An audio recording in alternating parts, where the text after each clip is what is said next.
மகிமை மாட்சிமை நிறைந்தவரே, மகிழ்வுடன் தொழுதிடுவோம். மகிமை மாட்சிமை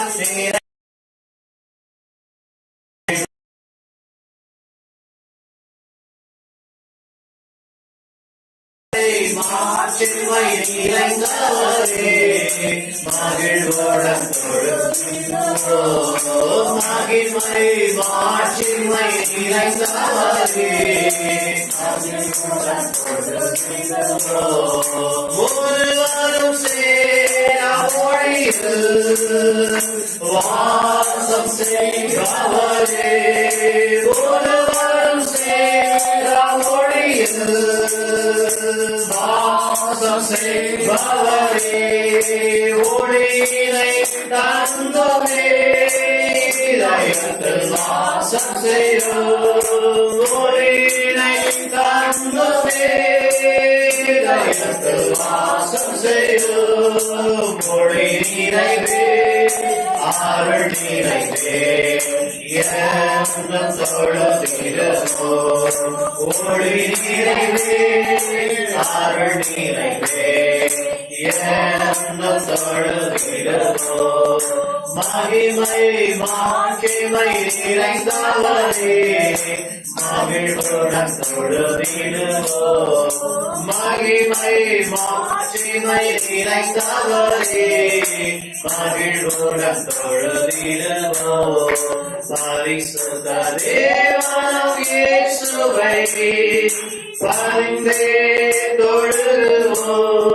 மகிமை மாட்சிமை நிறைந்தவரே, மகிழ்வுடன் தொழுதிடுவோம். மகிமை மாட்சி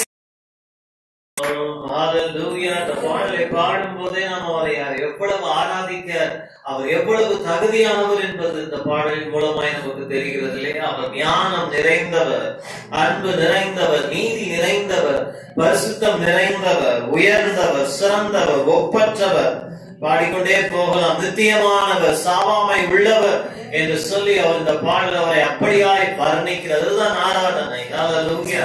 இன்னொரு விதத்துல எப்படி கூட தோணுது, நாம என்னெல்லாம் இல்லையோ அதெல்லாம் அவராகவே இருக்கிறாரு.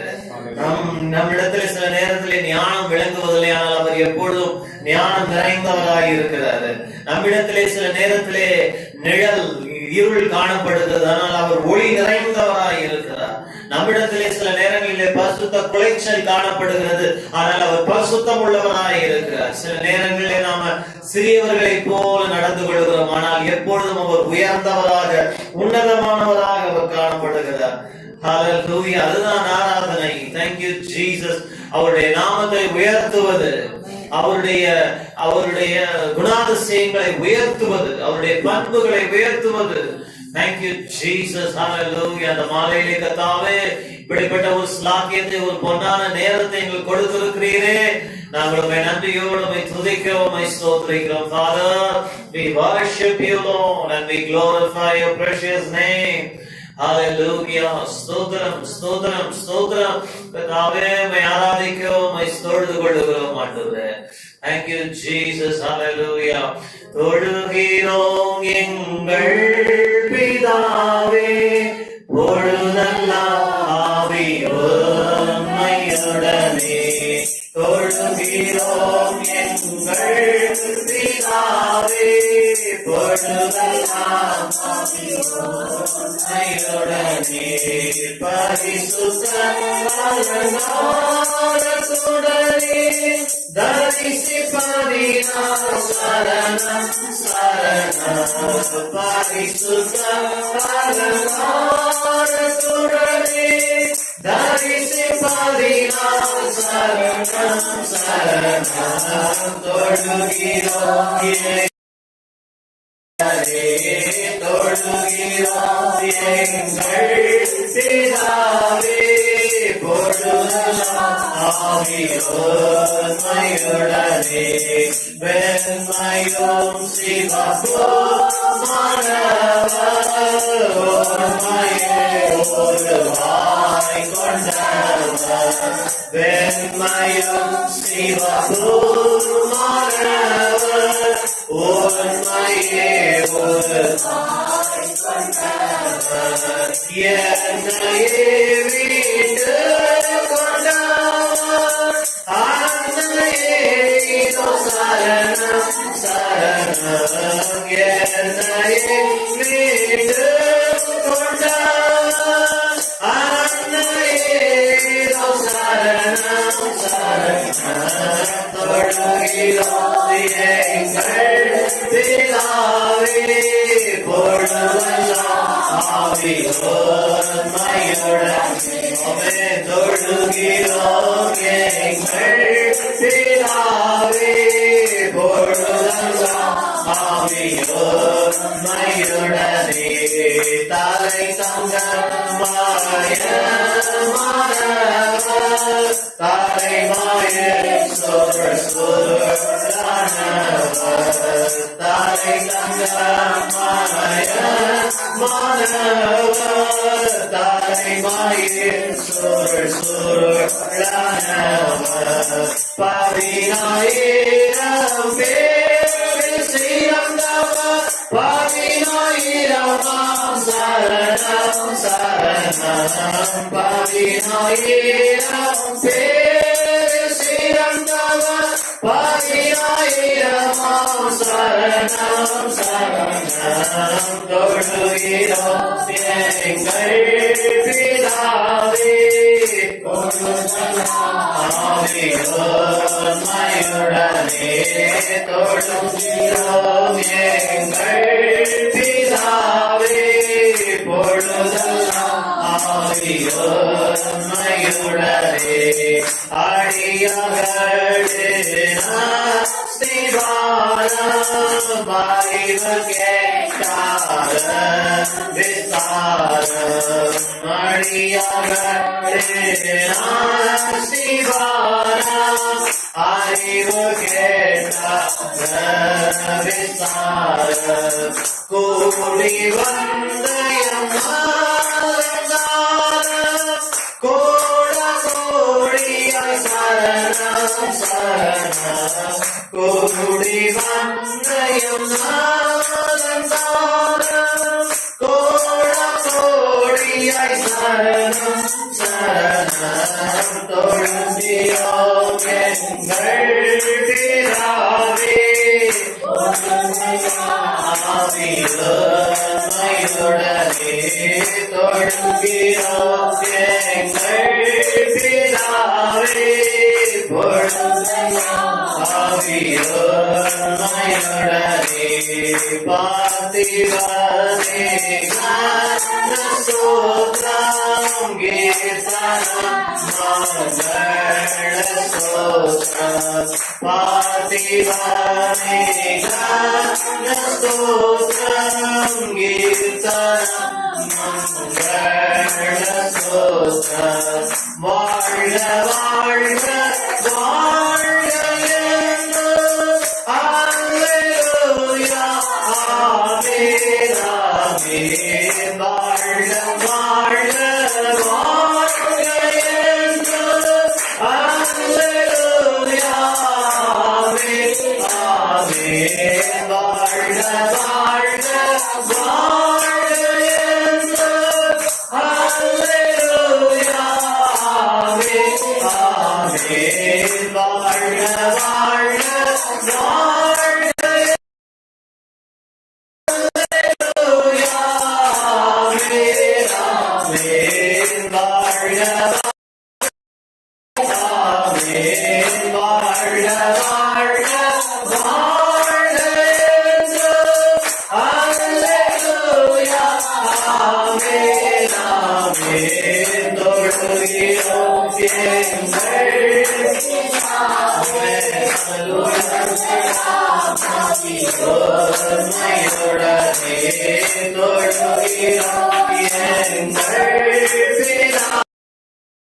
வாழ்க வாழ்க வாழ்க நீர் என்றும் வாழ்க ஆண்டவரே. ஹalleluya.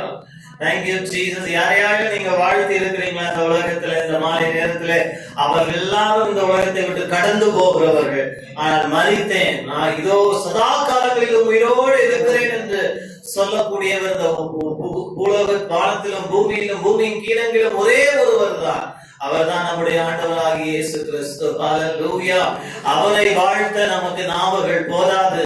இருக்கிற நாவிலே அவரை வாழ்த்துவோம். Thank you Jesus. ஓ வாழ்க ஆண்டவரே, உம்முடைய நாமம் வாழ்க, உம்முடைய ராஜ்யம் வாழ்க, உம்முடைய அரசாட்சி வாழ்க. கர்த்தாவே, உம்முடைய நியாயங்கள் வாழ்க, உம்முடைய நீதி வாழ்க. ஹல்லேலூயா, ஹல்லேலூயா. உம்முடைய தகப்பனே அரசாட்சி வாழ்க கர்த்தாவே. ஓ உம்முடைய ராஜ்யபாரம் வாழ்க ஆண்டவரே. உம்முடைய செங்கோல் வாழ்க, உம்முடைய நீதி வாழ்க, உம்முடைய கிரீடம் வாழ்க. ஹல்லேலூயா. நீர் வாழ்க, உம்முடைய ஆலோசனைகள் நித்தியமானவைகள், நீர் வாழ்க. ஹல்லேலூயா. நீர் செய்கைகளிலே ஆண்டவரே பிரமிக்கத்தக்கவர், நீர் வாழ்க. நீர் பராக்கிரமசாலி, நீர் வாழ்க. நீர் 10,000 பேர்களிலும் சிறந்தவர். ஓ ஹல்லேலூயா. நீர் லீலி புஷ்பம், ஓ நீர் சாரோனின் ரோஜா, நீர் வெண்மையானவர், நீர் சிறப்பானவர், நீர் அழகானவர், நீர் சௌந்தரியம் உள்ளவர், நீர் நல்லவர், நீர் ஒப்பற்றவர், நீர் நிகரில்லாதவர், நீர் சூரியனிலும் ஆண்டவரே பெரியவர், சந்திரனிலும் பெரியவர், அகில படைப்புகளிலும் நீர் பெரியவர். ஹல்லேலூயா. எங்கள் ஆட்டுக்குட்டியானவர், அடிக்கப்பட்ட தேவ ஆட்டுக்குட்டியானவர். சாலமோனிலும் நீர் பெரியவர், தாவீதிலும் பெரியவர், ஆபிரகாமிலும் பெரியவர், தேவ ஆலயத்திலும் பெரியவர். ஓ ஹல்லேலூயா. ஓய்வு நாளில் பெரியவர், ராஜாக்களை விட பெரியவர். கர்த்தாதி கர்த்தர் நீ, ஐயா நீ வாழ்க, உம்முடைய நாமம் வாழ்க. ஹல்லேலூயா, ஹல்லேலூயா. Thank you Jesus. ஹல்லேலூயா. உம்மை உயர்த்துகிறோம் கர்த்தாவே. ஹல்லேலூயா. நீர் வாழ்க, நீர் வாழ்க, நீர் வாழ்க. ஓ ஹல்லேலூயா. நீர் வாழ்க, நீர் வாழ்க, நீர் வாழ்க கர்த்தாவே. நீர் வாழ்க ஆண்டவரே. இயேசுவே உம் நாமம் வாழ்க. நித்திய பிதாவே நீர் வாழ்க. சமாதான பிரபுவே நீர் வாழ்க. எங்கள் ஆலோசனை கர்த்தரே நீர் வாழ்க. எங்கள் இம்மானுவேலே வாழ்க. எங்கள் எபனேசரே நீர் வாழ்க. எங்கள் எல் ஷடாய் நீர் வாழ்க. எங்கள் எல் எலியோ நீர் வாழ்க. எங்கள் யாவே நீர் வாழ்க.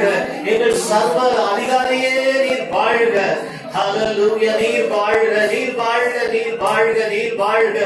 உம்மை உயர்த்துகிறோம். ஹல்லேலூயா, ஹல்லேலூயா. Thank you Jesus. Hallelujah. Praise the Lord. Hallelujah. We will lift your name and we glorify your name Jesus. Hallelujah. Thank you Jesus. Hallelujah. நம்மாலே நேரத்தில் ஆண்டவரே உம்மை வாழ்த்த, ஆண்டவரே எங்களுக்கு கொடுத்த தருணத்திற்காக நன்றி செலுத்துகிறோம். ஆண்டவரே நன்றியோடு உம்மை துதிக்கிறோம். ஹல்லேலூயா. அப்பா நீர் வாழ்க, நீர் வாழ்க, நீர் வாழ்க, நீர் வாழ்க ஆண்டவரே. உம்முடைய நாமத்தை நாங்கள் உயர்த்தாமல் இருக்கவே முடியாது. ஹல்லேலூயா. Thank you Jesus. Hallelujah. Wonderful, wonderful, wonderful Jesus. ஓ நீர் வாழ்க, நீர் வாழ்க. உங்களுடைய வாயினால் சொல்லுங்கள், அப்படியே மெதுவாக நீங்கள் உச்சரிக்கலாமே. இயேசுவே நீர் வாழ்க. Hallelujah. Thank you Jesus. Worship the Lord for some more time. Hallelujah. Hallelujah. Hallelujah. Hallelujah. நீர் வாழ்க ஆண்டவரே. Thank you Jesus. இந்த உலகம் எதையோ வாழ்த்தி கொண்டிருக்கிற காரணம் என்ன தெரியுமா? வாழ்த்த வேண்டியவரை வாழ்த்தாமல் இருக்கிறபடியினால்தான் எதையோ அவர்கள் உயர்த்தி கொண்டிருக்கிறார்கள். ஆனால் நமக்கோ ஒரு தேவன் இருக்கிறார். நம்மை படைத்தவரை நாம் அறிந்திருக்கிறோம். அவருடைய நாமத்தை நாம் அறிந்திருக்கிறோம். ஹல்லேலூயா. Thank you Jesus. நாம் அறிந்திருக்கிறோம் பிரியமானவர்களே. ஹல்லேலூயா. அதனால நமக்கு வேற எதையும் வாழ்த்த நமக்கு வாய் வருவதில்லை. ஏன்னா நாம் யாரை வாழ்த்தணும் என்ற சத்தியத்தை அறிந்திருக்கிறோம். அந்த சத்தியம் இப்படிப்பட்ட மாயைகளில் இருந்து நம்மை விடுவித்து இருக்கிறது. அதனாலதான் அந்த உலகத்தில் இருக்கிறவர் எதையோ வாழ்த்தி போட்டுறாங்க. ஆனா நாம எதையும் வாழ்த்த மாட்டோம் இயேசுவை அல்லாமல். ஹல்லேலூயா. Thank you Jesus. Hallelujah. இயேசுவின் மார்பில் நான் சாய்ந்துவே, இன்றும் என்றும் எந்த ஜீவ பாதையில் இயேசுவின் மார்பில் நான் சாய்ந்துவேன்.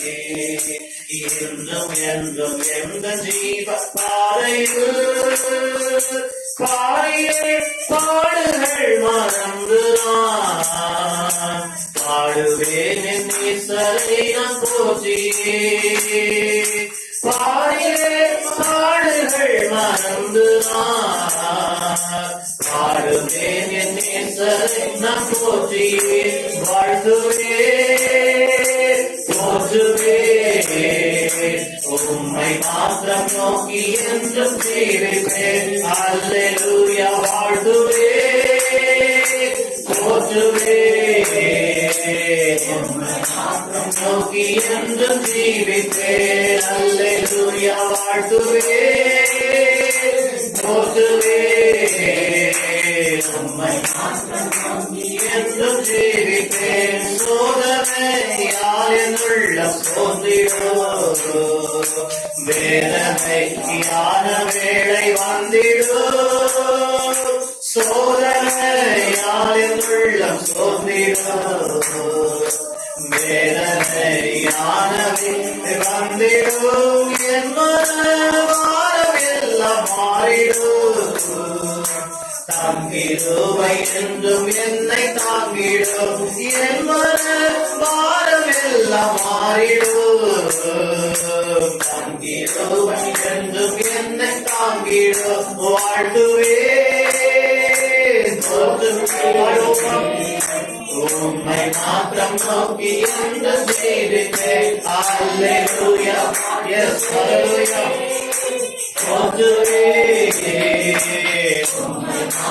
நோக்கி என்று ஜீவிப்பேன். அல்லேலூயா. சந்தோஷத்தோடு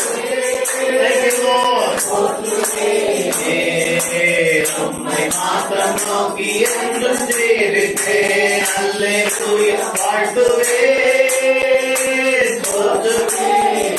நாம் வேண்டுதல் கேட்பார், கண்ணீரை கிடைப்பார். ஜீவிப்பேன் என்றும் என் வேண்டுதல்களை கேட்பாரே, என்றும் என் கண்ணீரை துடைப்பாரே. கேட்பாரே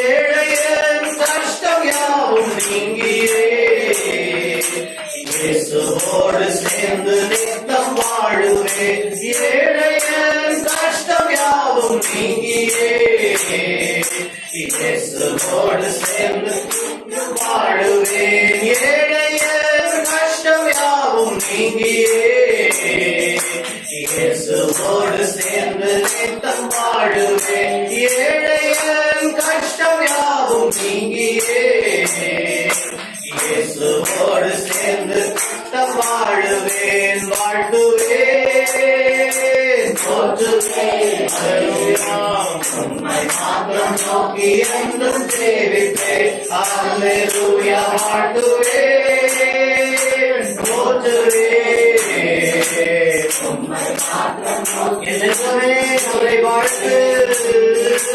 வாழ்த்துவேன் போற்றுவேன் உம்மை இயேசுவை மாத்திரம்.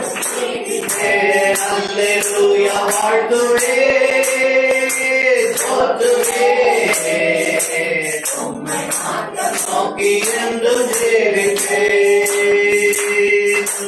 என் நெஞ்சமே அவரை மாத்திரம் வாழ்த்து. அல்லேலூயா.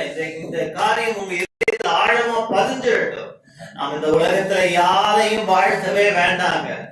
கிரெடிட் கொடுக்கலாம், தப்பு இல்லை.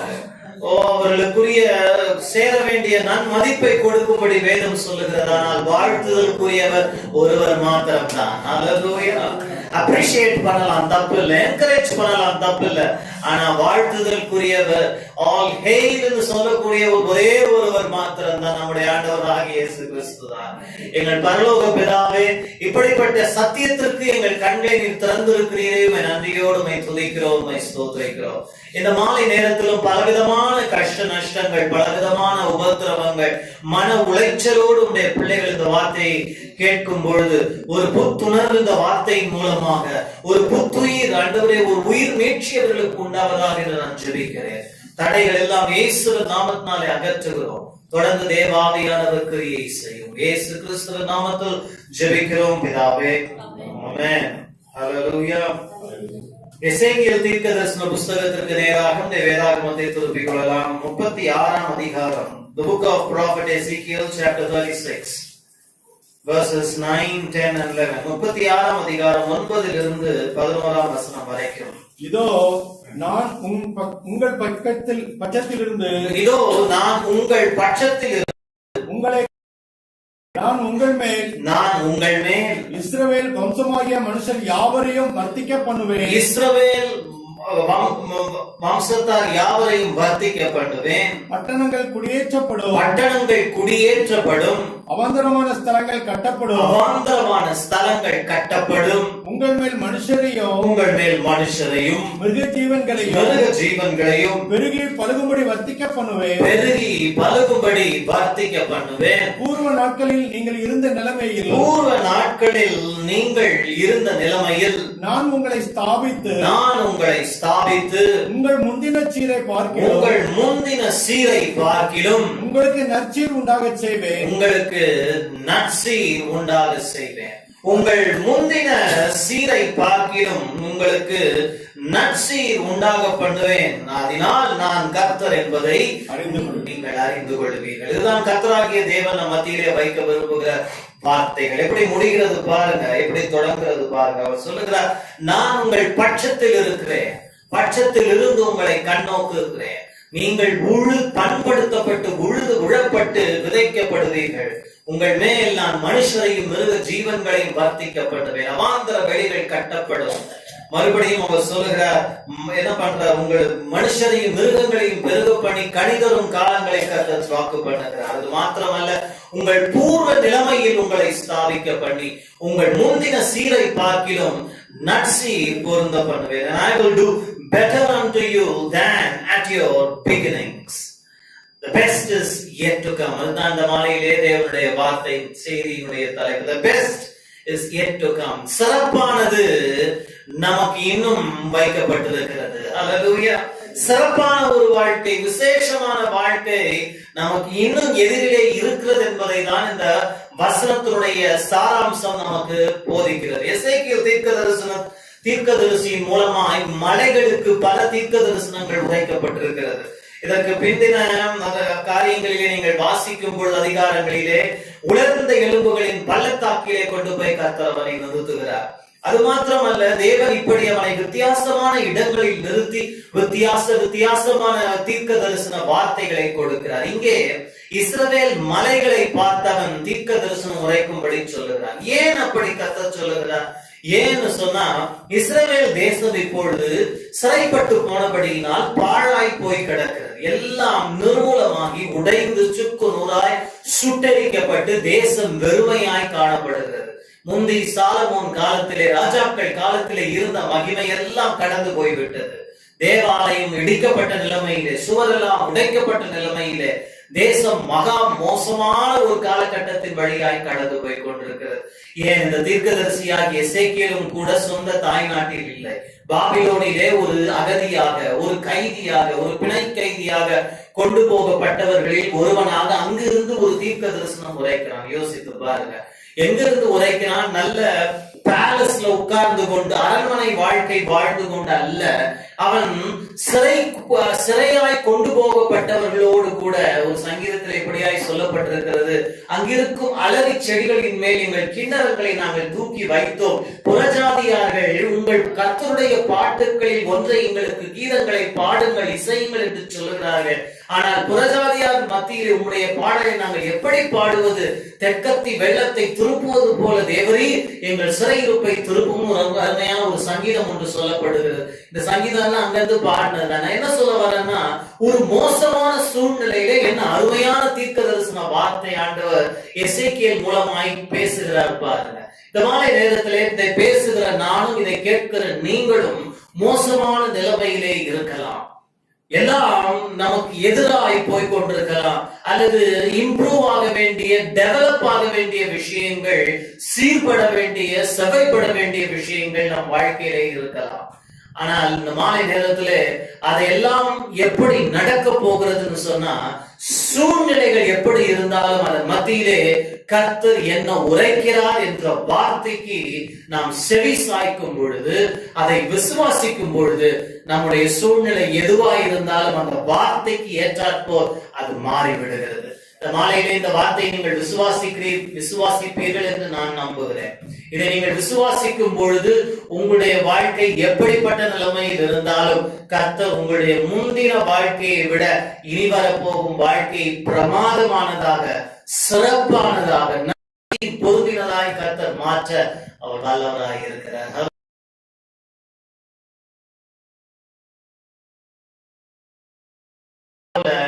ஒன்றுமில்லாத ஒரு இருளான ஒரு எதிர்காலம் போல தோன்றிக் கொண்டிருக்கலாம். கர்த்தர் என்ன அருமையான வார்த்தைகளை கொடுக்கிறார் பாருங்க. இதெல்லாம் நடக்கும் பொழுது கடைசியாய் முடிகிறது, இதனால் நான் கர்த்தர் என்பதை நீங்கள் அறிந்து கொள்கிறீர்கள்.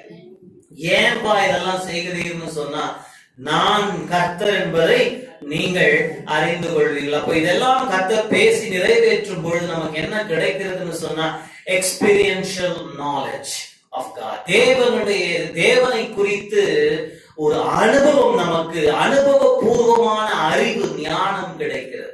எழுத்துப்பூர்வமான ஞானம் நமக்கு வேத வசனங்களின் மூலமா கிடைக்கிறது. அதுவும் ரொம்ப முக்கியம் தான். இப்போ இதெல்லாம் வாசிக்கும் பொழுது நமக்கு theoretical knowledge is given, but not just theoretical knowledge, but when the Lord fulfills his prophetical utterances, you will know that I am God, which means you will know him by experience. வெறும் வார்த்தைகளினால் மாத்திரமல்ல, அனுபவம், theory இல்லைங்களா? ஆனா நான் நல்லா இருக்கு, மத்தவங்க எல்லாரும் சாப்பிட்டு நல்லா இருக்குன்னு சொல்லலாம். நீங்களும் அதை கேட்கும் போது நல்லா இருக்கு நீங்களும் கேட்டுக்கலாம். ஆனா உண்மையான அது நல்லா இருக்கா இல்லையான்ற அறிவு உங்களுக்கு எப்போ வருது?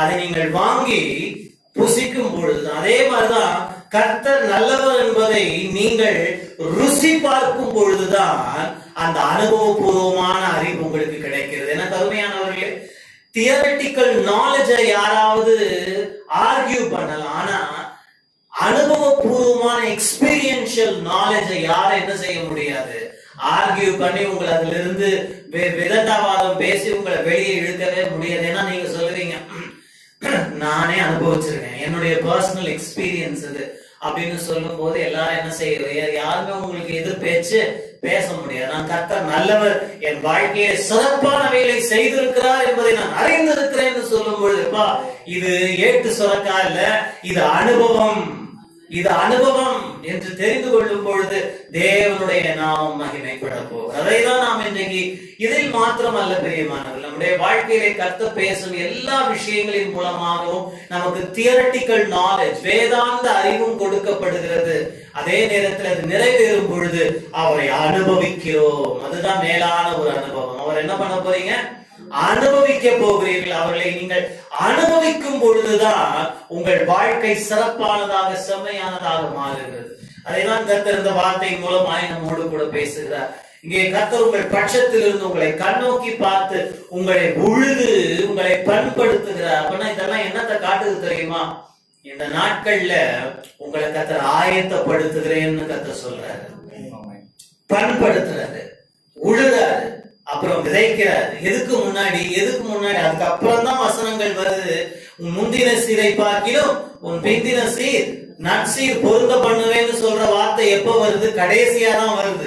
ஆனா அதுக்கு முன்னாடி கர்த்தர் என்ன சொல்றாருன்னா, உன்னை நான் உழுது பண்படுத்துகிறேன். பல நேரங்கள்ல கர்த்தருடைய வார்த்தையை நீங்கள் வாசிக்கும் பொழுது, வார்த்தையை நீங்கள் கேட்கும் பொழுது, பிரசங்கங்களின் மூலமாய் தனிப்பட்ட விதத்திலே கர்த்தர் உங்களோடு சில சீர்திருத்தங்களை எல்லாம் கொண்டு வருவார். பார்த்திருக்கீங்களா? இது சரியில்லை, அது சரியில்லை, இந்த கரெக்ஷன், டிசிப்ளின் எல்லாம் கொண்டு வருவது கொஞ்சம் வலிக்கும், கொஞ்சம் கஷ்டமா தான் இருக்கும், கொஞ்சம் பிடிக்காம தான் இருக்கும். எப்பவுமே புத்தி சொல்றவங்களை பார்த்தா கசப்பா தான் இருக்கும். அதுவும் நான் சமீப காலமா எங்க வீட்டுல நாங்க பேசிட்டு இருந்தோம், இந்த காலத்துல யாருக்கும் கரெக்ஷனே சொல்லக்கூடாது இல்லையா? பிரசங்கி எங்களையும் சேர்த்துதான், நோ கரெக்ஷன், நல்ல வார்த்தைகளை மாத்திரம் சொல்லுங்க, கரெக்ஷனே சொல்லாதீங்க, டிசிப்ளினே சொல்லாதீங்கன்னு சொல்ற. ஆனா நான் உங்களுக்கு ஒண்ணு சொல்லட்டுமா? டிசிப்ளினே வேணாம், ஒழுக்கப்படுத்த நல்ல காரியத்தை சொல்லி கொடுக்காதீங்க நீங்க சொன்னீங்கன்னா நீங்க உண்மையா ஆண்டவருடைய அன்பை உணரலன்னு அர்த்தம். ஏன் தெரியுமா?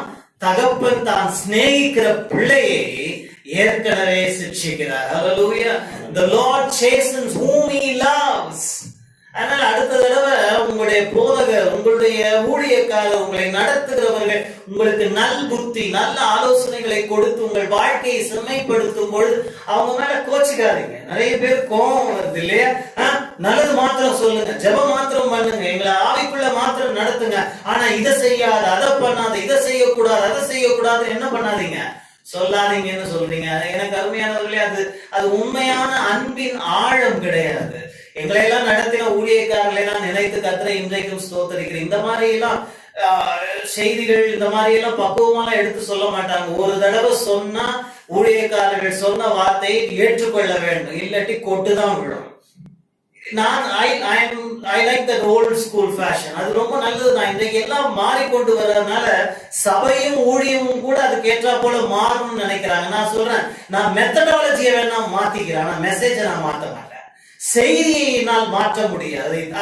அதை கொடுக்கும் விதங்கள் எப்படினாலும் மாத்திக்கலாம். செய்தி எப்பவுமே கலப்படமற்றதா இருக்கணும். இன்னைக்கு நீங்க கை தூக்க வேணாம். உங்களை யாராவது கண்டிக்கிறாங்களா? உங்களை யாராவது சீர்திருத்துறாங்களா? உங்களுக்கு நல்புத்தி சொல்றாங்களா? நீங்க நீதிமொழிகளின் புஸ்தகத்தை வாசிச்சு பாருங்க. Instructions are the way of life எழுதப்பட்டிருக்கிறது. இன்ஸ்ட்ரக்ஷன்ஸ், நற்புத்தி தான் வாழ்க்கைக்கு மிக முக்கியமானது. அப்ப அடுத்த தடவை கர்த்தர் உங்களை பண்படுத்தி உழுது உங்களை பண்ணும்போது, எங்க நிலத்தை உழுத பாத்துருக்கீங்களா? நிலம் உழுத கஷ்டமா தான் இருக்குங்க. உங்க இருதயத்துல, உங்க வாழ்க்கையில் இருக்கிற கெட்டதெல்லாம் அவங்க உங்களை நடத்துகிறவர்கள் சொல்லும் பொழுது உங்களுக்கு கொஞ்சம் கஷ்டமா தான் இருக்கும். ஆனா அந்த நிலத்தை உழுத பின்பு, அதுல விதைத்த பின்பு அதன் விளைச்சல் எப்படி இருக்கிறது?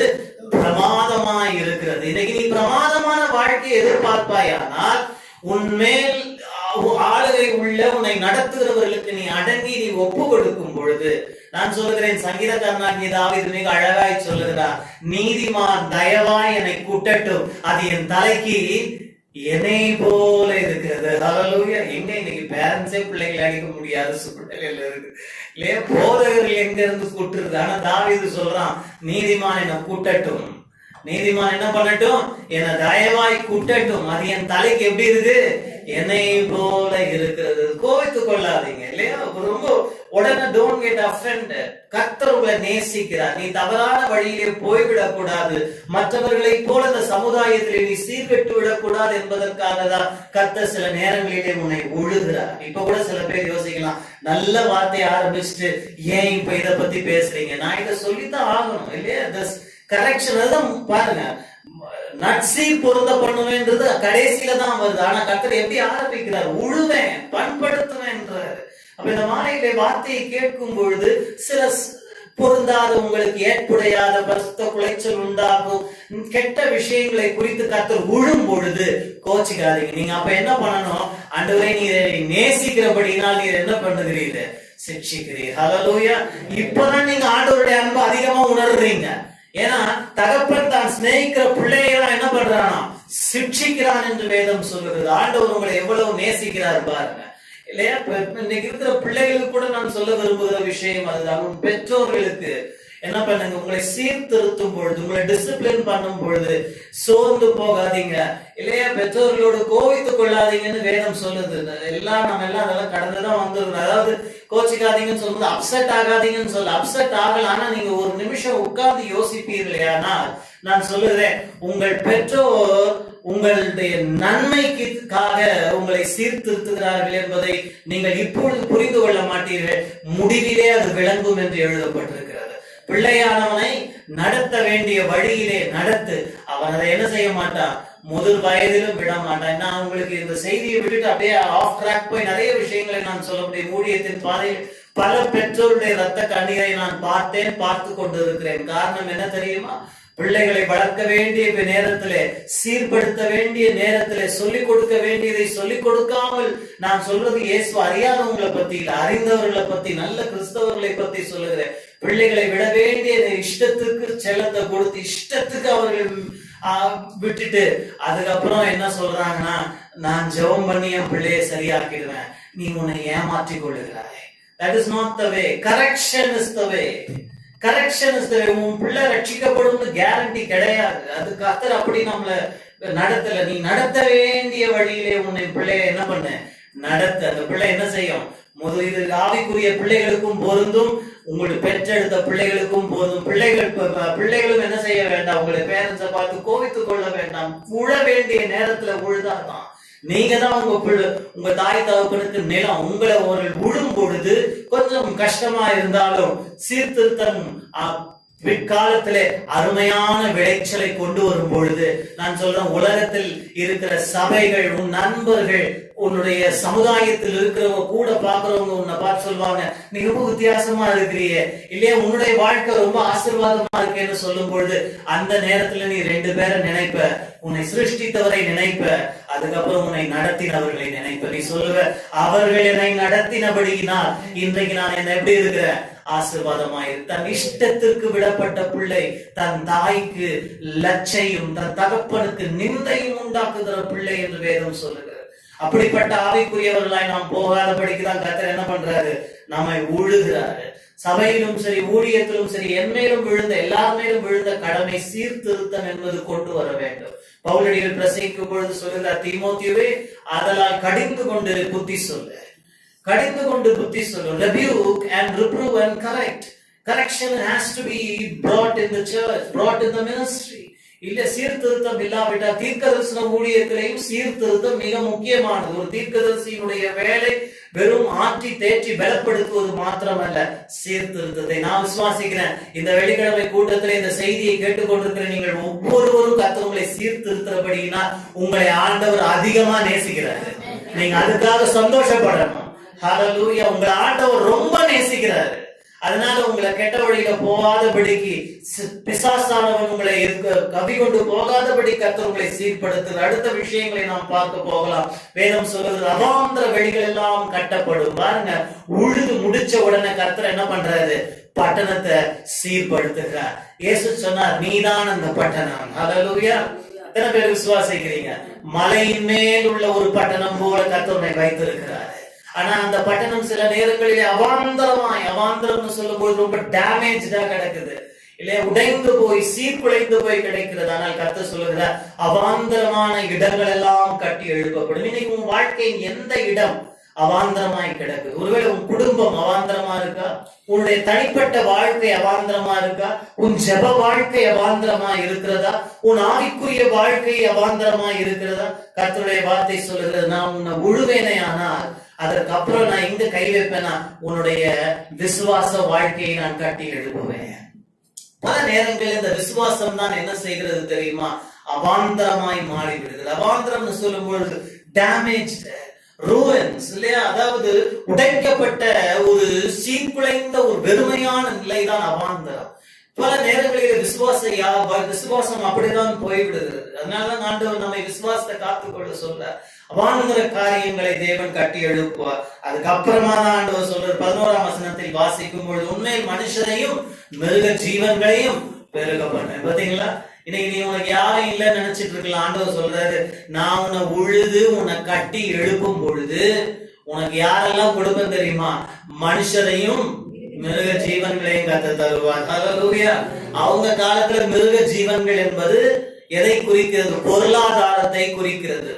ஏன், அவங்க காலத்துல ஆடு மாடுகள் தான் அவர்களுக்கு பொருளை, செல்வத்தை ஈட்டினது. இன்றைக்கு உனக்கும் செல்வத்தை, பொருளாதார ஆசீர்வாதங்களை கத்த தருவேன் என்று வாக்குப்படுகிறார்.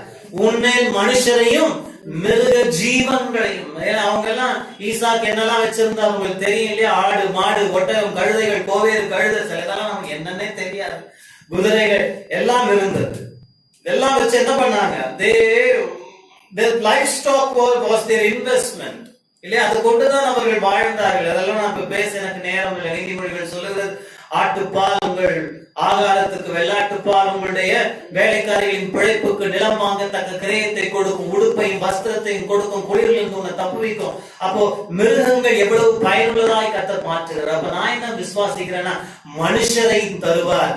மிருக ஜீவன் சொல்லும் பொழுது எக்கனாமிக்கல் ஸ்டெபிலிட்டியை தேவன் உனக்கு தருவார். ஜனங்களை தருவார். ஜனங்கள் எத்தனை பேருக்கு வேணும்? என்ன வேணாம்பா, இருக்கிறதுங்களே சமாளிக்க முடியல சொல்லாதீங்க. நான் சொல்றேன், பெரியமான தேவனுடைய பிள்ளைகளை, இருக்கிறவங்களை சமாளிக்க முடியலன்னு தான் கர்த்தர் இன்னும் வேற ஆட்களை தராரு நான் விசுவாசிக்கிறேன். நீங்க எப்படி விசுவாசிக்கிறீங்க எனக்கு தெரியல, நான் இப்படி விசுவாசிக்கிறேன். ஒருவேளை இருக்கிறவங்க எல்லாம் இதுலயே நான் நடத்த முடியல, இன்னும் வேற ஜனங்களா, நான் என்ன நினைக்கிறேன்னா, நீ நடத்தினவங்களை நடத்திட்ட, இப்ப அவங்கள விட்டுட்டு அவங்கள ஒரு நல்ல இடத்துல சேர்த்துட்டு அவங்கள ஒரு மந்தையில விட்டுட்டு அடுத்த ஜனங்களுக்கு நேராய் நாம் படையெடுக்க போகிறோம். ஹல்லேலூயா. ஒருத்தரையே நாம பற்றி கொண்டு இருக்க முடியாது, நாம் அடுத்தடுத்து போய்கொண்டே இருப்போம். நான் என்ன சொல்றேன்னா, அவங்களும் நம்மளோட சேர்ந்து வர இஷ்டம்னா வரட்டும், எல்லாரையும் கூட்டிட்டு என்ன செய்வோம், போவோம். சில பேருக்கு அடுத்த நிலைக்கு போவதற்கு இஷ்டமே கிடைக்காது, இங்கே இருந்துடுறவங்க, அப்படியே செட்டில் ஆயிடுறவங்க. அப்படி இருக்கிறவங்களே நாம சண்டை பண்ண வேண்டிய அவசியம் இல்லை. தாவீது என்ன பண்ணாரு பாருங்க, 1 சாமுவேல் 30ஆம் அதிகாரத்துல நதியை கடக்க 450 பேருக்கு மேலானவர்கள் மனதில்லாத இருந்தாங்க, ரொம்ப பலவீனமா இருந்தாங்க. இப்ப தாவீது சொன்னார், பரவாயில்ல நீங்க இங்கே இருந்துங்க, நாங்க என்ன பண்றோம், சத்ருவை பின்தொடர்ந்து போகிறோம். பின்தொடர்ந்து போய் எல்லாவற்றையும் திருப்பி கொண்டு வந்த பொழுது இந்த பக்கம் இருந்தவர்களுக்கும் அதை என்ன பண்ணான், ஆசீர்வாதத்தை தாவீது பங்கிட்டு கொடுத்து. அவங்களோட வாக்குவாதம் பண்ணிட்டு இருக்க முடியாது. சில பேர் இருக்கிற இடத்துல கம்ஃபர்டபிள் ஆயிட்டாங்களா, விட்டுருங்க. நான் சொல்றேன், அடுத்த ஆத்துமாக்களை நோக்கி நீ படையெடுத்து போ. அடுத்த ஆழங்களுக்குள் கர்த்தரை தள்ளி கொண்டு போய் வலையை போடும்படி கர்த்தர் உதவி செய்வார். எனக்கு அருமையான தேவனுடைய பிள்ளைகளை, அதுதான் மிருக ஜீவன்களை கர்த்தர் தருகிறார். உன் பூர்வ நிலைமையிலே உன்னை கர்த்தர் ஸ்தாபிப்பார். பூர்வ நிலைமையிலே ஸ்தாபிப்பார்னு சொல்லும் பொழுது, இஸ்ரவேல் பூர்வ நிலைமையில எப்படி இருந்ததுன்னு நம்ம எல்லாரும் அறிந்திருக்கிறோம் இல்லையா? ஆண்டவர் இஸ்ரவேலை எப்படி ஸ்தாபித்து வைத்திருந்தார்? எருசலேமை பூமியிலே புகழ்ச்சியும் கீர்த்தியும் கனத்திலும் சிறந்திருக்க பண்ணினார். ஆனா இப்ப என்ன ஆயிடுச்சு, எல்லாம் ஒண்ணு இல்லாம போயிடுச்சு. இப்ப கர்த்தர் என்ன சொல்றாருன்னா, முந்தி எப்படி இருந்த, எப்படி செல்வ செழிப்பும் சீரும் புகழ்ச்சியிலும் கனத்திலும் சிறந்திருந்த அந்த மாதிரி வைப்பேன். இந்த வசனத்தை வாசிக்கும் போது சில பேர் பயந்துருவாங்க, ஐயோ முந்தி நான் ரொம்ப மோசமா இருந்தேனே, திரும்பவும் அதே நிலைமைக்கு போயிடுவேன். இஸ்ரவேல் எப்படி நிலைமையில இருந்ததுன்னு பாருங்க. இஸ்ரவேல் எந்த நிலைமையில இருந்தது, கெட்ட குமாரன் தகப்பனை விட்டு பிரிந்து போகும் முன்பு எப்படி இருந்தான்னு பாருங்க இல்லையா? அவன் திரும்ப வந்த பொழுது அவனுக்கு முந்தி இருந்ததை விட மேன்மையான சீரை கர்த்தர் தகப்பன் கொடுத்தார். அதுக்காக தகப்பனை விட்டு போறேன்னு சொல்லாதீங்க. நீங்க நிறைய பேர் வீட்டை விட்டு போறதுக்கே ரெடியா இருக்கிறாங்க இல்லைங்களா? எந்த வீடு, சொந்த தாய் தகப்பன் வீட்டையும் விட்டு போறதுக்கு, சபையை விட்டு போறதுக்கே ரெடியா இருக்கிறாங்க இல்லையா? போறதுலயே குறியா இருக்காதீங்க இல்லையா? இருக்கிற இடத்துல அடங்கி இரு, கர்த்தரை உயர்த்துவாரு. ஹல்லேலூயா. கர்த்தரை அனுப்பும் பொழுது போனா உன்னை வேண்டாம்னு சொல்லல, இருக்கிற இடத்துல கர்த்தருடைய பலத்த கரத்தின் கீழ் அடங்கி இரு, அவர் ஏற்ற நேரத்திலே உன்னை உயர்த்துவார். பூர்வ நிலைமையிலே நான் விசுவாசிக்கிற இந்த வார்த்தைகள் ஒவ்வொன்றும் அம்பு போல, தீர்க்க தரிசன அம்பு போல என் இருதயத்திலே பாய்ந்து வருகிறது. என்னை புகழ்ச்சியிலும் கீர்த்தியிலும் கனத்திலும் மகிமையிலும் கர்த்தர் சிறந்திருக்க பண்ணுவார். நான் சொல்ற வார்த்தைகள் எல்லாம் வசனங்க. சகரியா தீர்க்க தரிசன புஸ்தகத்தில் இருக்குது, செப்பனியா 3ஆம் அதிகாரத்தின் கடைசியில இருக்குது. புகழ்ச்சியிலும் கீர்த்தியிலும் கனத்திலும் கர்த்தர் என்ன பண்ணுவாரு, சிறந்திருக்க பண்ணுவார். உபாகம புஸ்தகத்தில் இருக்குது. அப்போ கர்த்தர் இதெல்லாம் நமக்கு செய்து, எல்லாம் செய்து உன்னை முந்தின சீரை விட பிந்தின சீரை கர்த்தர் நற்சீராக அல்லது பெருக பண்ணுவார். வேதாகமத்திலே இப்படி ஒரு சிலரை தேவன் முந்தி இருந்ததை விட அவங்க வாழ்க்கையை ரொம்ப பிரமாதமாக மாற்றினவர்களை பற்றி ஆண்டவர் என்னோடு கூட பேசினார். இதெல்லாம் நமக்கு தெரிஞ்ச சம்பவங்கள். அதனால நம்ம கர்த்தர் எப்படி நடத்துறாரோ அப்படி பார்க்கலாம். ஆதியாகமத்தின் புஸ்தகம் 13ஆம் அதிகாரம் 14ஆம் வசனத்தை வாசிக்கலாம். Genesis chapter 13 and verse 14. லோத்து ஆபிரகாமை விட்டு பிரிந்த பின்பு கர்த்தர் ஆபிரகாமை நோக்கி உன் கண்களை ஏறெடுத்து பார், நீ இருக்கிற இடத்திலிருந்து வடக்கேயும் தெற்கேயும் கிழக்கேயும் மேற்கேயும் நோக்கி பார். நீ பார்க்கிற இந்த பூமி முழுவதையும் நான் உனக்கும் உன் சந்ததிக்கும் என்றைக்கும் இருக்கும்படி கொடுத்தார். போயிட்டே இருந்தீங்க, அப்புறமா வாசிச்சீங்க. நான் என்ன சொல்றேன்னா, உனக்கும் உன் சந்ததிக்கும் வருது இல்ல, பேனா வச்சிருக்கிறவங்க உனக்கும்ன்ற இடத்த கோடிட்டு உங்க பேரை போட்டுக்குங்க. உனக்கு கர்த்தர் கொடுக்க போகிறார். எப்பொழுது நாங்க வசனம் எப்படி தொடர்கிறது, கர்த்தர் லோத்து ஆபிரகாமை விட்டு பிரிந்த பின்பு. நீங்க யோசிக்கலாம், முந்தின சீரை விட நற்சீர் பொருந்த பண்ணுவேன்ற வார்த்தையே இங்க இல்லையே. கவனிப்போம் இல்லையா? முந்தின வாழ்க்கையை விட ஆபிரகாமினுடைய பிந்தின வாழ்க்கை எவ்வளவு ஆசீர்வாதமாய் மாறினது என்பதை இதிலிருந்து நம்ம பார்க்க போகிறோம். இதே ஆதியாகமத்தின் புஸ்தகம் 13ஆம் அதிகாரத்தின் முந்தைய வசனங்களை நீங்கள் வாசிக்கும் பொழுது 2-3 வசனங்கள் வேதம் சொல்லுது, வெள்ளியும் பொன்னும் கால்நடைகளும் உள்ள செல்வ சீமானா இருந்தான்னு வார்த்தை எழுதப்பட்டிருக்கு. அப்போ முந்தின சீர் எப்படி இருக்குது? ஆபிரகாமுக்கு நல்லாதான் இருக்குது. ஆனா கர்த்தருடைய பார்வையில அவன் வெறும் வெள்ளியும் பொன்னும் கால்நடையும் உள்ள ஐஸ்வர்யவானா இருப்பதற்காக கர்த்தர் அவனை அழைக்கவில்லை. இந்த மாலை நேரத்திலே அநேகர் நீங்கள் இருக்கிற இடத்துல போலியான ஒரு திருப்தியை கண்டு கொண்டிருக்கிறீர்கள். போலியான ஒரு மன ரம்மியத்தை உடையவர்களாக நான் அடைய வேண்டியதை அடைஞ்சிட்டேன்ற மாதிரி ஒரு ஃபால்ஸ் கண்டென்ட்மெண்ட்ல இருக்கிறீங்க. வேதாகமம் நமக்கு மன ரம்மியத்தை குறித்து போதிக்கிறது, நான் இல்லைன்னு சொல்லல. ஆனால் அதே வேதாகமம் தான் நம்மை மகிமையின் மேல் மகிமை அடையும்படியாக உந்தி தள்ளுகிறது. பேராசை குறித்து நான் பேசவில்லை, ஆனால் தேவன் நம்மை அழைத்ததை பற்றி கொள்ள வேண்டும் என்பதை குறித்து பரிசுத்த ஆவியானவர் உங்களோடு பேசிக் கொண்டிருக்கிறார். எனக்கு அருமையான தேவனுடைய பிள்ளைகளே, உன்னுடைய இப்போ இருக்கிற வாழ்க்கையை விட வரப்போகும் நாட்கள் இனிமையானதாக, சிறப்பானதாக, விசேஷமானதாக, பிரம்மாண்டமானதாக மாற வேண்டுமே. ஆனால் இந்த லோத்து நம்மை விட்டு பிரியத்தான் வேண்டும். இந்த லோத் எங்கிருந்து வந்தவன்? 12ஆம் அதிகாரத்திலே கர்த்தர் ஆபிரகாமை கூப்பிடும் பொழுது மிக தெளிவாய் சொன்னார், உன் இனத்தையும் உன் ஜனத்தையும் உன் தகப்பன் வீட்டையும் விட்டு நான் காண்பிக்கும் இடத்திற்கு நீ போ. ஆபிரகாம் அதை முழுவதுமா கீழ்ப்படியல. நிறைய விஷயங்கள்ல, நிறைய காரியங்கள்ல ஆபிரகாம் பார்ஷியல் ஒபீடியன்ஸ் தான் ஆரம்பத்துல நம்ம பார்க்க முடியும். உடனடியாக அவன் புறப்படாமல் சில காலம் காத்திருந்து அவன் தகப்பனுடைய மரணத்திற்கு பின்பதாக அது வரைக்கும் ஆரானிலே சுற்றி கொண்டிருந்தான். இப்படி நாம் நிறைய விஷயங்கள் நாம் வாசிக்கிறோம்.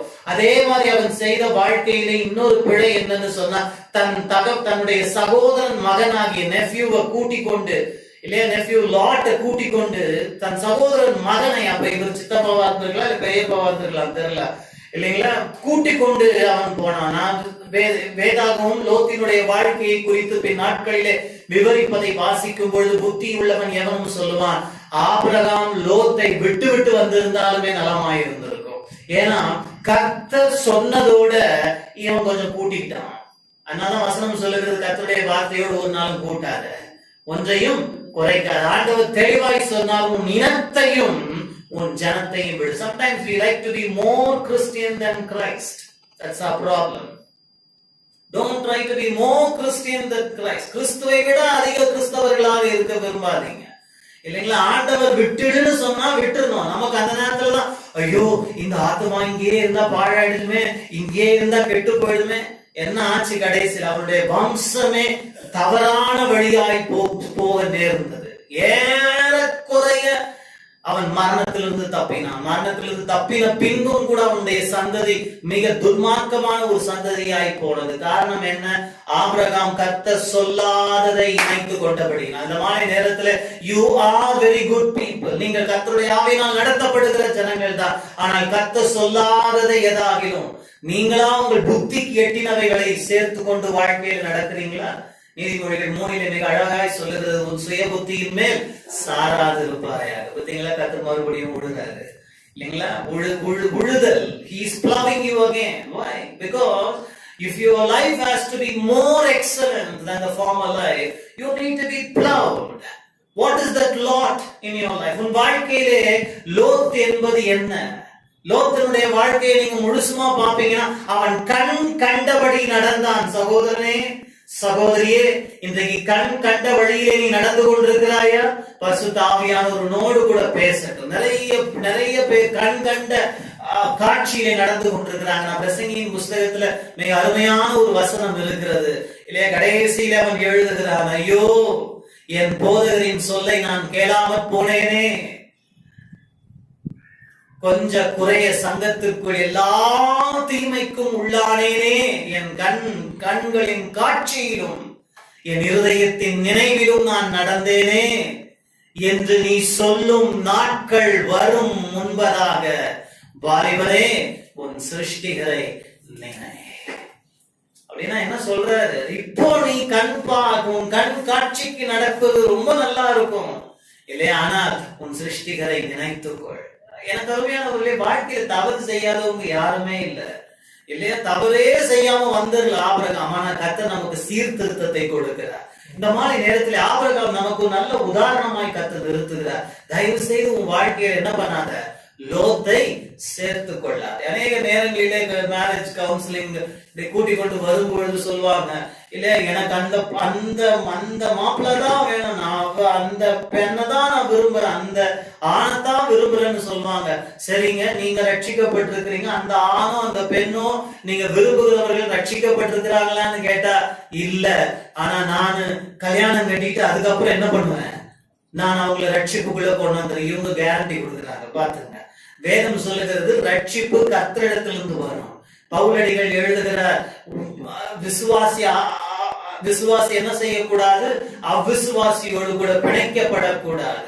இருளுக்கும் ஒளிக்கும் சம்பந்தம் ஏது? தேவனுடைய ஆலயத்திற்கும் விக்கிரகத்திற்கும் தொடர்பு எங்கே இருக்கிறது? நீ உன் வாழ்க்கையிலே லோத்தை சேர்த்துக் கொள்ளுகிறாய், நீ லோத்தை உன் வாழ்க்கையிலே கூட்டிக் கொள்ள பார்க்கிறாய். அது மிக அபாயகரமான ஒரு முடிவு, அது மிக ஆபத்தான ஒரு முடிவு. அது உன் வாழ்க்கையிலே உன்னுடைய ப்ராஸ்பெக்ட்ஸ், நீ முன்னேறும் உன்னுடைய முன்னேற்றத்திற்கு தடையாக நீயே போட்டுக்கொள்ளும் முட்டுக்கட்டை. அப்புறம் நம்மளே வாழ்க்கையில இல்லையா எல்லாத்தையும் வாரி போட்டுட்டு அப்புறம் கர்த்தரை நோக்கி முறையிட்டு இருப்போம். ஆண்டவரே இந்த வாழ்க்கையை மாத்தும், என் காரியத்தை ஆண்டவர் சொல்வார். நான் உனக்கு என்ன பண்ணேன், மார்ச் மாசத்துல 2வது வெள்ளிக்கிழமையில படாத தொண்டை தண்ணி போக உன்னோட பேசினே.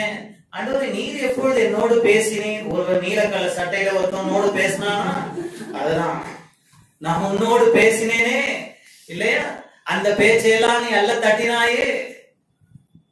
நான் சொல்றது வேதாகமத்தில் இருக்குங்க. இயேசு ரோமானத்துல சொன்னார், ஆண்டவர் நான் தாகமா இருந்தேனே. ஆண்டவரே நீர் எப்பொழுது தாகமா இருந்தீர், நீர் எப்பொழுது பசியா இருந்தீர்? இந்த சிறியரில் நீங்கள் எதை செய்தீர்களோ அதை எனக்கே செய்தீர்கள். நான் இன்றைக்கு தேவனால் அனுப்பப்பட்டவனா என்னுடைய வார்த்தையை சுமந்து இந்த இடத்துல நான் உங்களுக்கு கொண்டு வந்து கொடுக்கிறேன். கர்த்தர் உங்களை உழுது கொண்டிருக்கிறார். கர்த்தர் உங்கள் வாழ்க்கையிலே சில கல்லையும் முள்ளையும் எடுக்க விரும்புகிறார். லோத்து பிரிந்த பின்பு ஆபிரகாமுடைய வாழ்க்கை தனி பரிமாணம் உண்டானதை நாம் பார்க்கிறோம். இந்த மாலை நேரத்துல உன்னோட லோத்தை சேர்த்துக்காத. தேவையில்லாத நட்புகள் இல்லை, ஆகாத சம்பாஷணைகள் நல்லொழுக்கத்தை கெடுக்கும் என்று வேதம் சொல்லுகிறது. ஆகாத காரியங்களை வாழ்க்கையிலே சேர்த்துக் கொள்ள வேண்டாம். அருமையான சகோதர சகோதரிகளே, உன்னுடைய வாழ்க்கையை நீ சேர்த்துக் கொள்ளும் லோத்து உன்னுடைய வாழ்க்கையினுடைய முடிவை நிர்ணயிக்க போகிற காரியம் என்பதை நீ அறிந்து கொள்ள வேண்டும். வேதம் சொல்லுகிறது, ஆபிரகாமோட இருந்த வரைக்கும் ஒரே சண்டைங்க, எப்ப பார்த்தாலும் தனி பிரச்சனை இல்லையா? லோத்தை சேர்த்துக்கிட்டா வாழ்க்கை எப்படிதான் இருக்கும், சண்டையா தான் இருக்கும் இல்லையா? கர்த்தர் சேர்க்காத எந்த விஷயத்தையும் நீ சேர்த்து கொள்ளும் பொழுது வாழ்க்கை அப்படிதான் இருக்கும். ஆனா ஆபிரகாம் பார்க்கலாம்ப்பா, நம்மளால இந்த சண்டையில என்ன பண்ண முடியாது, வாழ முடியாது. எத்தனை பேர் அப்படி கை தூக்க வேண்டாம். எப்படி எத்தனை பேர் அப்படி வாழ்ந்து கொண்டு இருக்கீங்க? யோசித்து பாருங்க. Your life is full of strife and contention. Have you considered the Lord in your life? Maybe you have made a mistake. உன் வாழ்க்கையிலே தகாத ஒரு லோத்தை சேர்த்து கொண்டாய். வேதம் சொல்லுகிறது, சேர்த்து கொண்டவனே அந்த லோத்தை வெளியே அனுப்புகிறார். அப்பா ரொம்ப நல்லது, என் புருஷனை வீடு விட்டு அமைச்சிடுறேன்னாதீங்க. அதுக்கும் இதுக்கும் சம்பந்தமே இல்லை. வேதம் கட்டப்பட்டவன் எவனும் கட்டவிழ்க்கப்படாமல் இருக்க கடவுள்னு சொல்லப்பட்டு. ஏன்னா சில உங்களுக்கு தெரியாதுங்க, இந்த மாதிரி கேட்டு போயிட்டு கத்த தீர்க்க தரிசன செய்தி உங்க மூலமா பேசினா சண்டைக்கெல்லாம் வராங்க. இப்போ நீங்க தான் சொன்னீங்க கர்த்தர் பேசினா உங்க மூலமா, அதனால தான் நான் அவுத்து விட்டேன் என்னுடைய கொண்டாடி இளையுடைய கடவுள்ன்றாங்க. அதுக்கு இது பொருந்தாது. கொரிந்தியர் புஸ்தகத்திலே பவுல் மிக தெளிவாய் சொல்லுகிறார், கட்டப்பட்டவன் எவனும் கட்டவிழ்க்கப்படாமல் இருக்க வேண்டும். Let him that is bound do not seek to be loosened, because God has put together. Let no man put asunder. எந்த தீர்க்கதரிசன செய்தியும் விவாதம் பண்ணினவர்களை கட்டவிழ்ப்பதற்கு எந்த தீர்க்க தரிசனத்திற்கும் அதிகாரமும் இல்லை, உரிமையும் இல்லை. டிஸ்க்ளைமர் போட்டாச்சு. இப்ப செய்திக்குள் நாம் கடந்து போகலாம் இல்லையா? லோத்தை உன் வாழ்க்கையிலிருந்து அனுப்பிவிடு. லோத்துன்னு சொல்லும் பொழுது சில தகாத உறவுகளாக இருக்கலாம், தேவையில்லாத நட்புகளாக இருக்கலாம், தேவையில்லாத ஐக்கியங்களாக இருக்கலாம். உன் வாழ்க்கையை மேம்படுத்துகிறதா அல்லது உன்னை பின்னாடி இழுக்குதா? நீதான ஆரம்பிச்ச, நீயே துண்டிச்சிடுன்னு கத்த பேசுற அந்த மாலை நேரத்துல. அல்லேலூயா. நீதான கூட்டிட்டு வந்த, நீதான சேர்த்து கொண்ட, நீயே என்ன பண்ண அனுப்பானா? என்ன ஆச்சரியமான விஷயம் தெரியுமா? கர்த்தர் லோத் அவனோடு இருந்த வரைக்கும் அதை பத்தி அவனோட பேசவே இல்லை. பாத்தீங்களா? கர்த்தர் அவனோட பேசவே இல்லைங்க. அதை பத்தி லோத்தை குறித்து கர்த்தர் பேசவே இல்லை. நிறைய பேர் நினைச்சுக்கிறாங்க கர்த்தர் பேசாதனால கர்த்தர் ஓகே மௌனம் சம்மதத்திற்கு அறிவுறு. எங்க வசனம் அப்படியே சொல்லுது? நீங்களா ஒண்ணு எடுத்துக்காதீங்க. கர்த்தர் ஏன் மௌனமாய் இருந்தார்? ஏன் மௌனமாய் இருந்தார்? இவன் தன் சுய புத்திக்கு வர வேண்டும் என்பதற்காக மௌனமாய் இருந்தார்.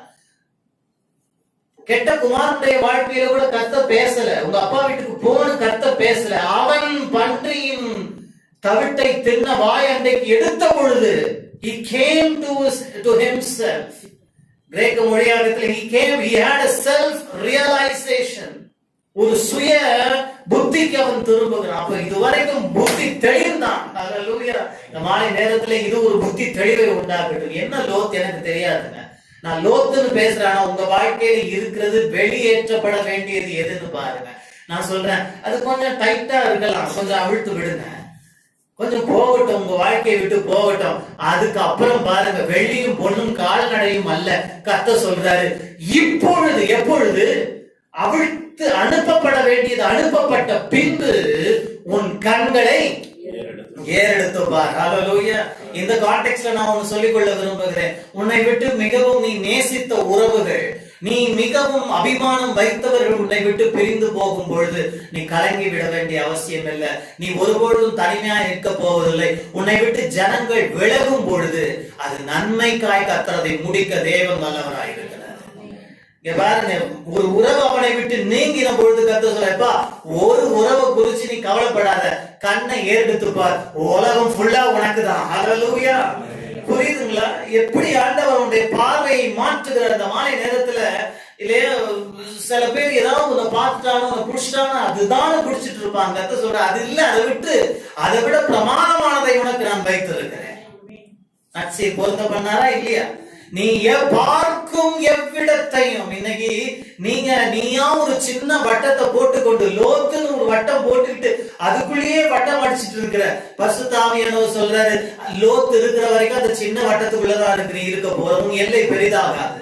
உன் எல்லை பெரிதாக வேண்டுமே ஆனால் லோத்து உன்னை விட்டு அகலட்டும். அகன்ற பின்பு இந்த அகலமான பூமியை, விரிந்த பூமியை நான் உனக்கு என்பதாக வைப்பேன். கர்த்தர் உங்களை எங்கெல்லாம் கூட்டு போறான்னு உங்களுக்கு தெரியாது, எனக்கு தெரியாதுங்க. கர்த்தர் உங்களை குறித்து சிறப்பான திட்டங்களை தேவன் வைத்திருக்கிறார். ஆனால் அது செயல்பட வேணும்னா நீயா ஒரு சின்ன வட்டத்தை தெரிந்து கொண்டு, இந்த லோத்து தான் என் வாழ்க்கை அப்படின்னு நீங்க என்ன பண்ணக்கூடாது, இந்த டயலாக் எல்லாம் பேசிட்டு இருக்க கூடாது. இதுதான் என் வாழ்க்கை, நீதான் என்னுடைய வாழ்க்கை, நீதான் என் கண்ணு, நீதான் என் சொத்து. இந்த லவ் பண்றவங்களை பாத்துருக்கீங்களா? இப்பதான் பேசிக்கிட்டு இருப்பாங்க, நீதான் எனக்கு எல்லாம். எவ்வளவு நாள் நீடிக்க போகுது இல்லையா? ரொம்ப நாள் நீடிக்காது. கொஞ்ச நாள் அவருடைய அந்த காதல், அந்த அந்த அந்த அந்த அந்த கிளர்ச்சி இருக்கும் வரைக்கும். அதுக்கப்புறம் ஐயோப்பா இது பார்த்துட்டே இருக்கும், பார்க்க முடியல, இதையா பார்த்துட்டு இருந்தோம்னு வாங்க. இப்போ எல்லாம் கண்ணை மறைக்கும், அதுக்கப்புறம் கண் தெளியும் இல்லையா? கண்ணு தெளியும் பொழுது ஐயோ இதையா அப்படின்ற காலம் வருவதற்கு முன்பதாக யோசித்து பாருங்க. பறந்து விரிந்த ஒரு உலகத்தை உணர்த்தும்பதாக ஒரு அருமையான வாழ்க்கையை தேவன் வைத்திருக்கிறார். எனக்கு அருமையான தேவனுடைய, நீ ஏன் சின்ன வட்டத்தை போட்டுக்கிற? கர்த்தர் சொல்ற, நீங்க ஊழியத்துல கூட சரிங்க, நீயே இதுதான் என்னுடைய காரியம், நீயே அமைச்சுக்காத. கர்த்தர் அமைத்தால் ஓகே, இல்ல அமைக்கலையா, போறது போகட்டும். உன் கண்களை ஏறெடுத்து பாரு. கிழக்கு, மேற்கு, தெற்கு, வடக்கு எல்லா திசைகளையும் நான் என்ன பண்ணுவேன் கொடுப்பேன். இப்ப அவன் வாழ்க்கை மேம்பட்டுச்சா? இவ்வளவு நாளும் லோத்து என்னும் சிறிய வட்டத்திற்குள் இருந்த அவன் முந்தின சிறு வட்டத்தை விட பிந்தின வட்டம், எல்லைகள் பெரிதான ஒரு வாழ்க்கையை கத்துக் கொடுத்தது போல உனக்கும் எனக்கு வைத்திருக்கிறார். ஹல்லேலூயா.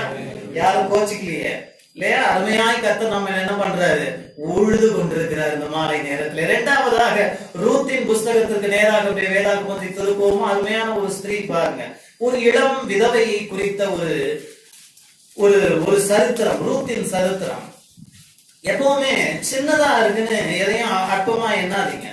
சின்ன இந்த புஸ்தகத்துலதான் மிக ஆழமான கிறிஸ்துவையும் சபையும் குறித்து ஒரு நிழலாட்டத்தை நம்மால் பார்க்க முடியும். ரூத்தின் சரித்திரம் 2ஆம் அதிகாரத்திற்கு நேராக 2ஆம் வசனத்திற்கு நேராக நம்முடைய கவனத்தை திருப்போம். ரூத்தின் சரித்திரம் 2ஆம் அதிகாரம் 2ஆம் வசனம். மோவாபிய ஸ்திரீயான ரூத் என்பவள், மோவாபிய ஸ்திரீயாகிய ரூத் என்பவள் நகோமியை பார்த்து நான் வயல்வெளிக்கு போய் யாருடைய கண்களில் எனக்கு தயை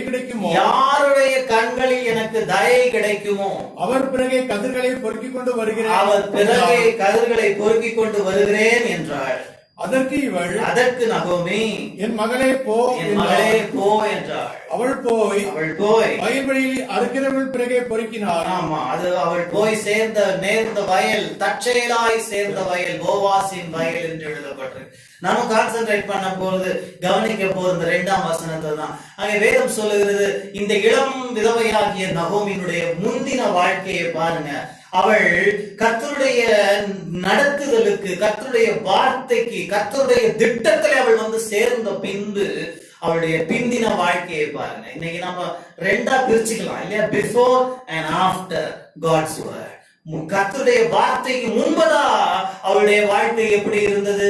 மோவாப் என்னும் ஒரு அந்நிய தேசத்துல எங்கேயோ பிறந்து ஜீவனுள்ள தேவனை அறியாதவளாய் வாழ்ந்து கொண்டு வந்தவள். ஆனால் அந்த ஊருக்கு வந்த நகோமியின் குடும்பத்திலே இவள் வாழ்க்கைப்பட்டார். ஆனால் வாழ்க்கைப்பட்ட கொஞ்ச காலத்திலே அவளுடைய வாழ்க்கை முடிந்து விட்டது. துரதிருஷ்டமான ஒரு விஷயம் இல்லையா? கர்த்தருக்கு விரோதமான, கர்த்தருக்கு எதிரான திருமண பந்தங்கள் நீடித்து நிலைத்திருப்பதில்லை என்பதற்கு வேதாகவும் தெளிவான உதாரணங்களை, எடுத்துக்காட்டுகளை கொடுத்து கொண்டே இருக்குது. ஆனால் கேட்கவோ ஜனங்களுக்கு என்ன இல்லை? மனதில்லை என்று வார்த்தை சொல்லுகிறேன். நான் திரும்ப திரும்ப என்னுடைய ஊழியர்களை நான் எழுப்பி அனுப்புகிறேன். ஆனால் அவர்களோ கேட்க மனதில்லாம இருக்கிறாங்க. உங்களுக்கு சிலருக்கு தெரிஞ்சிருக்கும், சிலர் தெரியாம இருக்கலாம். நீங்க ஊழியத்துல இருக்கும் பொழுது, என்னை போல நீங்க ஊழியம் செய்யும் பொழுது, கவுன்சிலிங்க்கு வரவங்களுக்கு நமக்கு நல்லா சில விஷயங்கள் தெரியுது, இதை செய்யக்கூடாதுன்னு. குறிப்பா இந்த மேரேஜ் சம்பந்தமான விஷயங்கள்ல. ஆனா சொல்லும் பொழுது ஏற்றுக்கொள்ளவே மாட்டாங்க. இதுதான் நாம் பண்ண தீர்மானம். ஆனா அவருடைய பிந்தின வாழ்க்கை இந்த ரூத்தை போல ஒரு இளம் விதவையாக, அவருடைய வாழ்க்கை ஒரு போகக்கூடாத வழியிலே அவர்கள் போகிறார்கள் என்று தெரியும் பொழுது உடைய இருதயம் பதைக்கும். ஏன்னா அதை சொல்லும் பொழுது அதை ஏற்றுக்கொள்ளும் பக்குவம் இல்லை. எத்தனை உதாரணங்கள் பாருங்க. நீங்க பாருங்க, இவ விக்கிரகங்களை நமஸ்கரிக்கிறவள். ஆனால் நகோமியோ ஜீவனுள்ள யெகோவாவை தேவனாக கொண்டவள். இவ போய் யாரோட சேர்றா? ரூத்தை மருமகளாய் எடுத்தபடியினால் வாழ்க்கை எல்லாம் சுக்குநூறாய் போகிறது. ஏன்? திரும்பவும் பவுல் சொல்லுற அதே வார்த்தை தான்.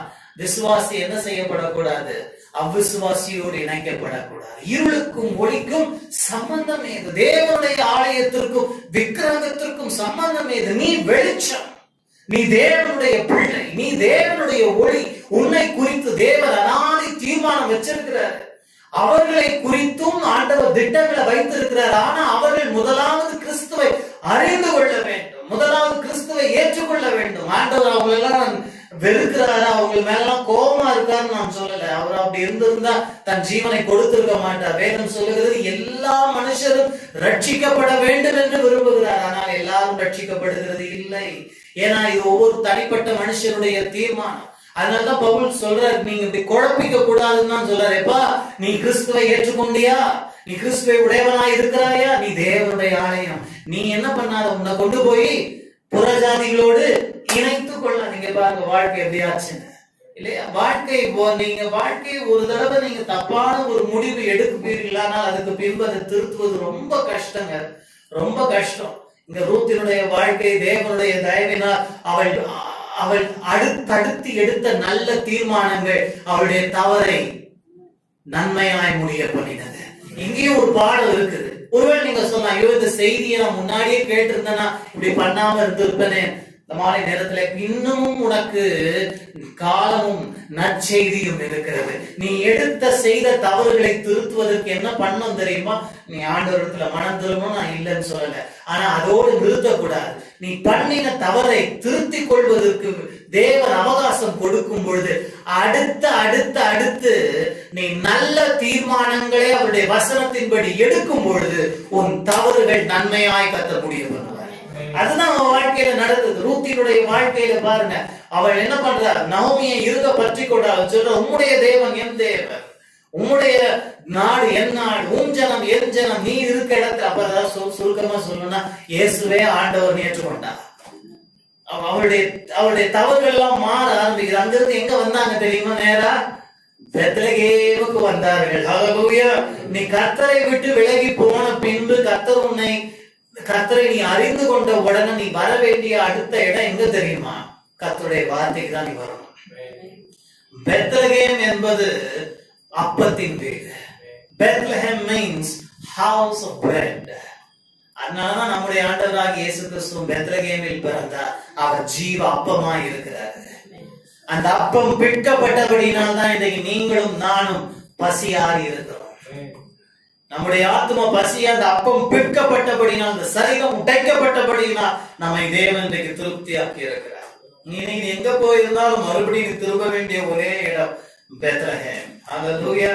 நீங்க எத்தனை பேர் பெத்லகேமுக்கு போக ஆயத்தமா இருக்கிறீங்க? ஆண்டவரே வார்த்தையை விட்டு தூரம் போயிருந்தேன், நான் திரும்ப வருகிறேன். அதுதான் இரண்டாவது செய்த சிறப்பான சரியான முடிவு.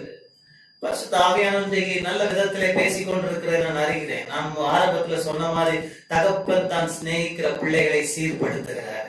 இன்றைக்கு வாக்கு தத்தத்தையும் கொடுத்து தரிசனத்தையும் கொடுத்து ஆண்டவர் உங்களை டிசிப்ளினும் பண்ணிட்டே வர, எல்லாம் ஒன்னா நடந்து ஒருமித்து நடக்கிறதை நான் பார்க்கிறேன் இந்த மாலை நேரத்துல.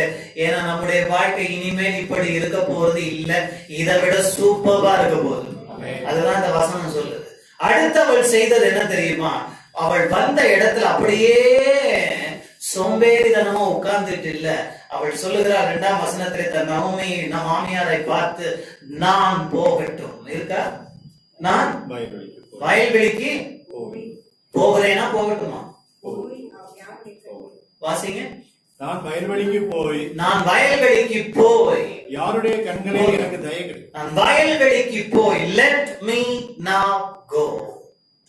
Decision. That means decision. தீர்மானங்கள் வாழ்க்கையை நிர்ணயிக்கிறது. அடிக்கடி சொல்ற விஷயம் அதுதான். Life is a series of choices you make. It can be bad or it can be good. வாழ்க்கை எதை எப்படி போகும் தெரியுமா? நீ எடுக்கிற தீர்மானங்கள். அவர் சொல்லுகிறார் பாருங்க, நான் எழும்பி போகணும். நீங்க எத்தனை பேர் எழும்பாம அப்படியே உட்கார்ந்துட்டு இருக்கீங்க? மாலையில கர்த்தர் உங்களை பார்த்து நான் ரூத்தினுடைய வாழ்க்கையை ஒரு சவாலா வைக்கிறார். அம்மா உனக்கு நல்ல விசுவாசம் இருக்குது, ஆனா என்ன பண்ணும்? நீ எழும்பி போக வேண்டும். புரியுதுங்களா? பரிசுத்த ஆவியானவர் உங்களோடு பேசுகிறாரா இல்லையா? நிறைய ஸ்டூடெண்ட்ஸ் நான் பார்த்திருக்கிறேன். நம்ம எல்லாம் அப்படிதான் கடந்து வந்துருக்கோம். நான் ஜெபம் பண்ணிட்டேன், நான் ஃபாஸ்டிங் எல்லாம் எதுவும் ஜெபம் பண்ணிட்டேன், கர்த்தர் பாஸ் பண்ணிட்டாரு. பாஸ் பண்ண மாட்டேன். நீ எழுதுனியா இல்லையா? நிறைய தடவை வெள்ளை பேப்பர் மடிச்சு கொடுத்துட்டு வந்து ஜெபம் பண்ற நிறைய ஸ்டூடெண்ட்ஸ பாக்குறோம் இல்லையா? கர்த்தர் வெள்ளையெல்லாம் காட்டுறாரு. என்னடா ஊழியக்காரக்கே புரியாது, வெள்ளை வெள்ளையா காட்டுறாரு, என்னவா இருக்கும்னு. அப்புறம் தான் ஒரு ஊழியக்காரர் காட்ட சொன்ன இந்த பையன் பெத்து தான ஒயிட் பேப்பர் அப்படியே மடிச்சு கொடுத்துட்டு வந்ததுன்னா நான் என்ன கிரியங்க நான் செய்ய முடியும்? நீ எழும்பி போகணும் அப்படின்னா you have to do your part. You need to play your role. உனக்குன்னு கர்த்தர் கொடுத்திருக்கிற ஒரு பங்கு இருக்கு. அப்ப ஒரு ஸ்டூடெண்டா இருந்தா உன்னுடைய பங்கு என்னன்னா, ஜெபம் நல்லது, கர்த்தரிடத்தில் மெமரி பவர் கேட்பது நல்லது, எல்லாம் நல்லது. ஆனால் அதனோடு நிறுத்தக்கூடாது. நீ பெத்லகேமுக்கு வந்து வார்த்தையை கேட்டதோடு நின்று போவாயானால் வாழ்க்கையில் இம்ப்ரூவ்மெண்ட் டெவலப்மெண்ட் இருக்காது. பெத்லகேமுக்கு வந்த பின்பு நீ வார்த்தையை கேட்டு திடப்படுத்தப்பட்ட பின்பு நீ அங்கிருந்து என்ன செய்யணும்னா, நீ போக வேண்டிய இடத்துக்கு நீ போகணும்.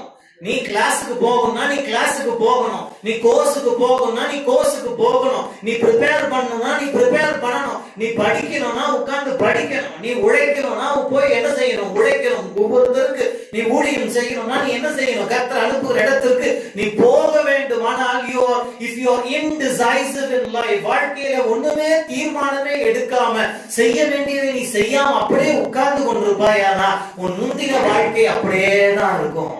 அது பிரமாதமானதாய் மாறாது. என்ன அருமையான ஒரு ஸ்திரீ பாருங்க. அவ நான் போட்டுமான்னு கேட்கல, நான் போய் அப்படின்னா என்ன? she made her mind up. தன் மனதில் ஒரு ஆழமான தீர்மானம் உடையவளாக இருக்கிற. நீங்க எத்தனை பேர் தீர்மானம் உடையவளா இருக்கிறீங்க? நீங்க எனக்கு பதில் சொல்ல வேண்டாம். நல்ல தீர்மானங்கள் உங்களுடைய வாழ்க்கையில இருக்குதா? இல்லன்னா ஆண்டவரை கேளுங்க. ஆண்டவரே நான் என்ன பண்ணட்டும்? என்ன தீர்மானம் எடுக்கட்டும்? நான் எங்க போகணும்? என்ன செய்யணும்? பரிசுத்த ஆவியானவர் உங்களுக்குள்ள இருந்து உங்களை வழி நடத்துவாரு. Hallelujah. Make a decision in life. ஒரு தீர்மானம் எடுங்கள்.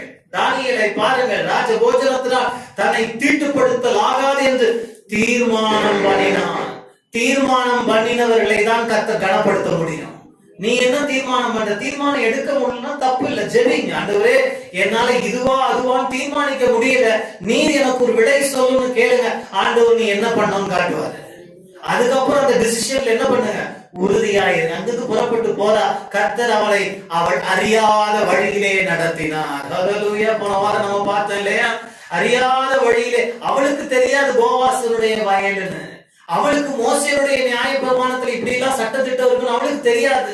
ஆனா அவள் அறியாத வழியிலே அவளை தேவன் போவாசின் வயல்வெளிக்கு நடத்தினது போல் நான் விசுவாசிக்கிறேன். உனக்கும் எனக்கும் இந்த உலகத்துல ஸ்பாட் எல்லாம் ரெடியா இருக்குங்க. இது கர்த்தருடைய வார்த்தை. உனக்குரிய ஸ்பாட் ரெடியா இருக்கு. நீ ஷைன் ஆக வேண்டிய டெரெயின், நீ ஷைன் ஆக வேண்டிய இடம் எல்லாம் ரெடியா இருக்கு. நீ தீர்மானத்தோடு வாழ்வாயானால், நான் இப்படிதான் இனிமேல் வாழ போறேன், இப்படிதான் நான் இனிமேல் கர்த்தருடைய வழிகளில் நடக்க போறேன், நீ தீர்மானிக்கும் பொழுது உன்னை அறியாமலேயே உனக்குரிய இடத்திலே கர்த்தர் கொண்டு போய் உன்னை சேர்ப்பார். அதை எந்த சத்துருவும் தடுக்க முடியாது. பாதாளத்தின் வாசல்கள் அதை மேற்கொள்ள முடியாது. ஏனென்றால் உன்னை நடத்துகிறவர் தாவீதின் திறவுகோல்களை உடையவர். யோசிச்சு பாரு, இவன் ஒண்ணு அந்த நாட்டுல பிறக்கல, குடி உரிமை கூட இருக்குதா என்னன்னு தெரியல, ஒண்ணும் கிடையாது. ஆனால் கர்த்தர் நடத்தினார். நாம் விசுவாசிக்கு என்ன இதே போல நடத்தி இருக்கிறார் பல தடவை. அறியாத விதத்துல கர்த்தர் எங்கேயோ கூட்டு போறான்னு போப்போம், ஆனா போக வேண்டிய இடத்துல கர்த்தர் சரியா கொண்டு போய் சேர்ப்பார். அந்த இடம் தான் எனக்குரிய ஸ்பாட். அந்த இடத்துல நான் இருக்கிறபடி நான் ஆசீர்வதிக்கப்படுகிறேன். அதே போல கர்த்தர் உனக்கும் நீ இருக்க வேண்டிய இடத்துக்கு உன்னை கொண்டு போய் சேர்ப்பார். அதுதான் உன்னுடைய போவாஸ், உன்னுடைய போவாஸின் நிலம். ஹல்லேலூயா. அங்க போன உடனே எல்லாம் மாறிடும் நினைக்காது. அகைன் இங்க இருக்கிற இந்த இளம் தலைமுறைக்கு கர்த்தர் பேசுகிற விஷயம் அதுதான். எல்லாம் ஒரே நாள்ல மாறிடும் யாருன்னா சொன்னாங்கன்னா நம்பாதீங்க. வாழ்க்கை எல்லாம் ஒரே நாள்ல நீங்க உயரத்தை தொட்டுவிட முடியாது. அது தேவனுடைய வழியும் அல்ல. இன்னைக்கு நிறைய பேர் ஏமாந்துடுறாங்க.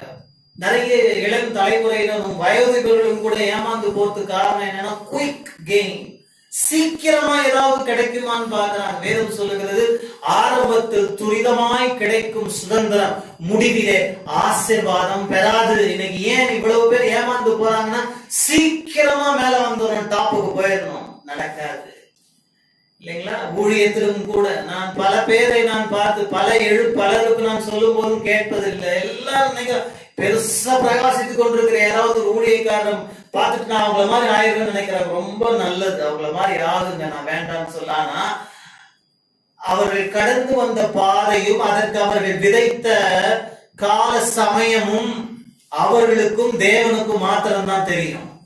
அதை யாரும் ஸ்கிப் பண்ண முடியவே முடியாது. அதை கடந்து வரும் பொழுதுதான் நீயும் அந்த இடத்தை என்ன செய்ய முடியும், எட்டி பிடிக்க முடியும். ஓவர் நைட்ல அப்படியே இன்னைக்கு வந்த நாளைக்கு வேலைக்கு போனா அப்படி சேர்ந்த அதை பண்ண இதை நடக்காது. கர்த்தர் வர வர வர உன்னை ஆசீர்வதித்து உன்னை பெருக பண்ணுவாரு. இதை கேட்டு டிஸ்கரேஜ் ஆகக்கூடாது. இதை கேட்டு சந்தோஷப்படணும். இனிமேல் என்னை யாரும் ஏமாத்த முடியாது. இனிமேல் இந்த ஃபேக்கான அட்வர்டைஸ்மெண்ட் எல்லாம் பார்த்து நான் ஏமாற மாட்டேன். இது வாழ்க்கை அல்ல. என் வேதம் இப்படி கற்றுக் கொடுக்கிறது, இப்படிதான் வாழ முடியும்னு சொல்லி கொடுக்குது. நான் சொல்றேன், படிக்கிற இடத்துல படிங்க, ஆனா வாழ வேண்டிய முறையை வேதாகமத்துல கற்றுக்கொள்ளுங்க. எப்படி வாழணும்ன்றதை எந்த டீச்சரும் உங்களுக்கு சொல்லி கொடுக்க இடம் கொடுக்க வேண்டாம். அவங்க பார்த்தாலே கோச்சிப்பாங்க. கோச்சிக்காலும் பரவாயில்ல, நான் கர்த்தருடைய தாசன், நான் சொல்ல வேண்டியதை சொல்றேன். Let not any man teach you how to live. Let the word of the Lord tell you how to live. எப்படி வாழ வேண்டும் என்று இந்த உலகத்தில் இருக்கிற சினிமாக்காரனோ அரசியல்வாதியோ அல்லது கிறிஸ்துவை அறியாதவர்கள் எவரும் உங்களுக்கு சொல்லிக் கொடுக்க வேண்டிய அவசியம் இல்லை. கர்த்தரால் உண்டான அபிஷேகம் உண்மையில் இருக்கிறது. 1 யோவான் 2ஆம் அதிகாரம் 20 27 வரைக்கும் வாசித்து பாருங்க. அந்த அபிஷேகம் உங்களை நடத்தும். அந்த அபிஷேகம் வார்த்தையின் மூலமா உங்களை நடத்தும். ஹல்லேலூயா. கற்றுக்கொள்ள வேண்டியதெல்லாம் கற்றுக்கொள்ளுங்க. ஆனா எப்படி வாழணும்னு ஆண்டவர் சொல்லிக் கொடுப்பாரு. அந்த வாழ்க்கை நம்ம பாருங்க, அந்த கீழே சிந்தி கிடக்கிறதையெல்லாம் பொறுக்கி எடுத்துக்கொண்டு இருந்தார். ஆனால் கர்த்தர் அதே வயல்வெளியின் மேல் அவளை என்ன பண்ணாரு? அதிபதியாய் கர்த்தர் மாற்றினார். முந்தின வாழ்க்கை இளம் விதவையாய் இருந்த வாழ்க்கையை விட பிந்தின வாழ்க்கை எப்படி மாறுது நான் உங்களுக்கு சொல்லணும் அவசியம் இருக்குதா? மேசியாவினுடைய கொள்ளுப்பாட்டியா மாறிட்டா. இதை விட பிரமாதமான ஒரு விஷயம் ஏதாவது இருக்குமா? கடைசியாக ஒன்றை நாம் பார்க்கலாம். யோவான் எழுதின சுவிசேஷம் 2ஆம் அதிகாரம், John's Gospel chapter 2. யோவான் எழுதின சுவிசேஷம் 2ஆம் அதிகாரம் 10ஆம் வசனத்தை வாசிப்போமா? எந்த மனுஷனும் முன்பு நல்ல திராட்சரசத்தை வைத்து ஜனங்கள் திருப்தி அடைந்த பின்பு ருசி குறைந்ததை கொடுப்பான். நீரோ நல்ல ரசத்தை இதுவரைக்கும் வைத்திருந்தீரே என்றான். நீங்க கூட அந்த வார்த்தையை குறிச்சுக்கிட்டு போகும்போது, வரும்போது, உட்காரும் போது, எந்திரிக்கும் போது, குளிக்கும் போது, சாப்பிடும் போது சொல்லிட்டே இருக்கலாமே நான் நினைக்கிறேன். என்னுடைய ஹம்பிள் சஜஷன், அந்த லாஸ்ட் நல்ல ரசத்தை எனக்காக வைத்திருக்கிறீரே, நல்ல ரசத்தை வைத்திருக்கிறீரே, நல்ல வாழ்க்கையை வைத்திருக்கிறீரே, மகிமையான ஒரு வாழ்க்கையை வைத்திருக்கிறீரே சொல்லிட்டே இருங்க. சொல்ல யோசிக்கிறாங்க, சொல்லிட்டே இருக்கணும். ஏன் என்னத்தையும் சொல்றீங்கல்ல, இதை சொல்லுங்களேன். இல்லையா, கெட்டதெல்லாம் பேசுறோம் இல்லையா, ஒரு நாளெல்லாம் அரைக்க கூடாதெல்லாம் அரைக்கிறேன், என்னையும் சேர்த்துதான் சொல்றேன். ஏன் இதை சொல்லாம அந்த ஒரு நல்ல வாழ்க்கையை வைத்திருக்கிறீரே, என்ன அருமையான வார்த்தை இல்ல இதுவே. நல்ல ரசத்தை வைத்திருக்கிறீரே. அந்த அந்த பந்தி விசாரிப்புக்காரனுக்கு அந்த ரசம் எங்க இருந்து வந்ததுன்னு தெரியாது. ஆனால் அதை கொண்டு வந்தவர்கள் அதை அறிந்திருந்தாங்க. முந்தின வசனத்தை வாசிங்க, 9ஆம் வசனம். அந்த திராட்சரசம் எங்கே இருந்து வந்தது என்று அந்நிலே முன்ன வேலைக்காரருக்கு தெரிந்ததே அன்றி, இன்றைக்கு வந்து தேவ செய்தியை கேட்ட உங்களுக்கு தெரியுமே அன்றி பந்தி விசாரிப்புக்காரனுக்கு தெரியாதது. உன் ஃப்ரெண்டுக்கு தெரியாது, உன் குடும்பத்தாருக்கு தெரியாது, உன் அக்கம் பக்கம் வீட்டாருக்கு தெரியாது, உன்னுடைய கலீகுக்கு தெரியாது, இயேசுவை அறியாதவர்களுக்கு தெரியாது. ஆனால் உனக்கும் உன்னை சிருஷ்டித்தவருக்கும் மாத்திரம் நடுவிலே ஒரு ஃபெலோஷிப் இருக்குது. உனக்கும் உன்னை சிருஷ்டித்தவருக்கும் நடுவிலே ஒரு ரிலேஷன்ஷிப் இருக்குது. உங்க ரெண்டு பேருக்கு நடுவிலே என்ன நடக்குது என்பதை எந்த பந்தி விசாரிப்புக்காரனுக்கும் தெரியாது, உன் டீம் லீடருக்கு தெரியாது, உன் ஆபீசருக்கு தெரியாது, உன் மேனேஜருக்கு தெரியாது, உன் எம்ப்ளாயருக்கு தெரியாது. நீ எப்படி மேல வரணும், உன் மேல இருக்கிறவன் ஓவர்சியருக்கே தெரியாது. ஆனா நீ மேலே வந்து அவனையும் தாண்டி நீ கரைகளை கடந்து செல்ல போகிறாய் என்பது கர்த்தருடைய வார்த்தை. நான் விசுவாசிக்கிறேன், உங்க மேல இருக்கிறது யார்? இன்னைக்கு டேர்ம்ஸ் எல்லாம் மாறிடுச்சு. கார்ப்பரேட் செக்டர்ல டீம் லீடர்ன்றாங்க, டிஎல்ன்றாங்க, என்னமோ போட்டுங்க. உங்க மேல இருக்கிறவனே மண்டையை சொரிய போறான். எப்படி என்ன தாண்டி நீ மேல போனன்னு அவனுக்கு தெரியாது. நீ உனக்கும் தேவனுக்கும் நடுவில் ஒரு ரிலேஷன்ஷிப் இருக்கு பாருங்க, அதுதான் உன்னை உயரங்களுக்கு கொண்டு போக போகுது. நீ படிச்சிருக்கிற ரொம்ப நல்லது, உனக்கு நாலேஜ் இருக்குது ரொம்ப நல்லது, உனக்கு ஸ்கில் இருக்கு ரொம்ப நல்லது. ஆனா எத்தனை பேர் அதை வைத்துக் கொண்டு ஒன்றும் செய்ய முடியாமல் இருக்கிறார்கள் என்பதை நினைத்துப்பார். ஆனால் கர்த்தரோ உனக்கு கொடுக்கப்பட்டிருக்கிற எல்லாவற்றையும் எடுத்து, இல்லாம இல்ல எல்லாத்தையும் எடுத்து, தண்ணீர் இல்லாம இல்ல தண்ணீரை எடுத்துத்தான் ரசமாய் கர்த்தர் மாற்றினார். Your skill is important.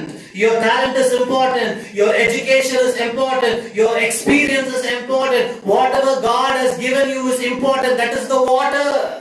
But God, when you develop a close relationship with God Almighty, that water will turn into wine.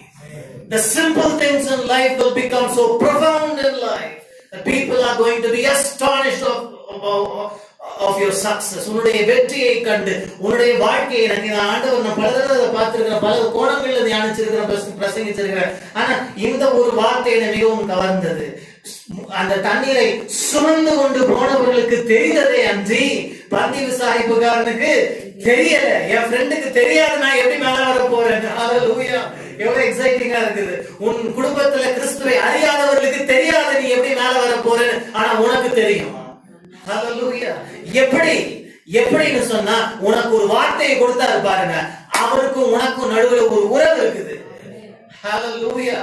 அந்த உறவுதான். That is why I keep emphasizing about your personal relationship with Christ always in all my messages. நீ எதை பற்றி கொண்டாலும் இந்த செய்தியிலிருந்து எதை எடுத்துக்கொண்டாலும் எடுத்துக்கொள்ளாவிட்டால் நான் சொல்லுகிறேன், இயேசுவோடு நெருங்கின ஒரு உறவை தொடர்பை வைத்துக் கொள்ளுங்க.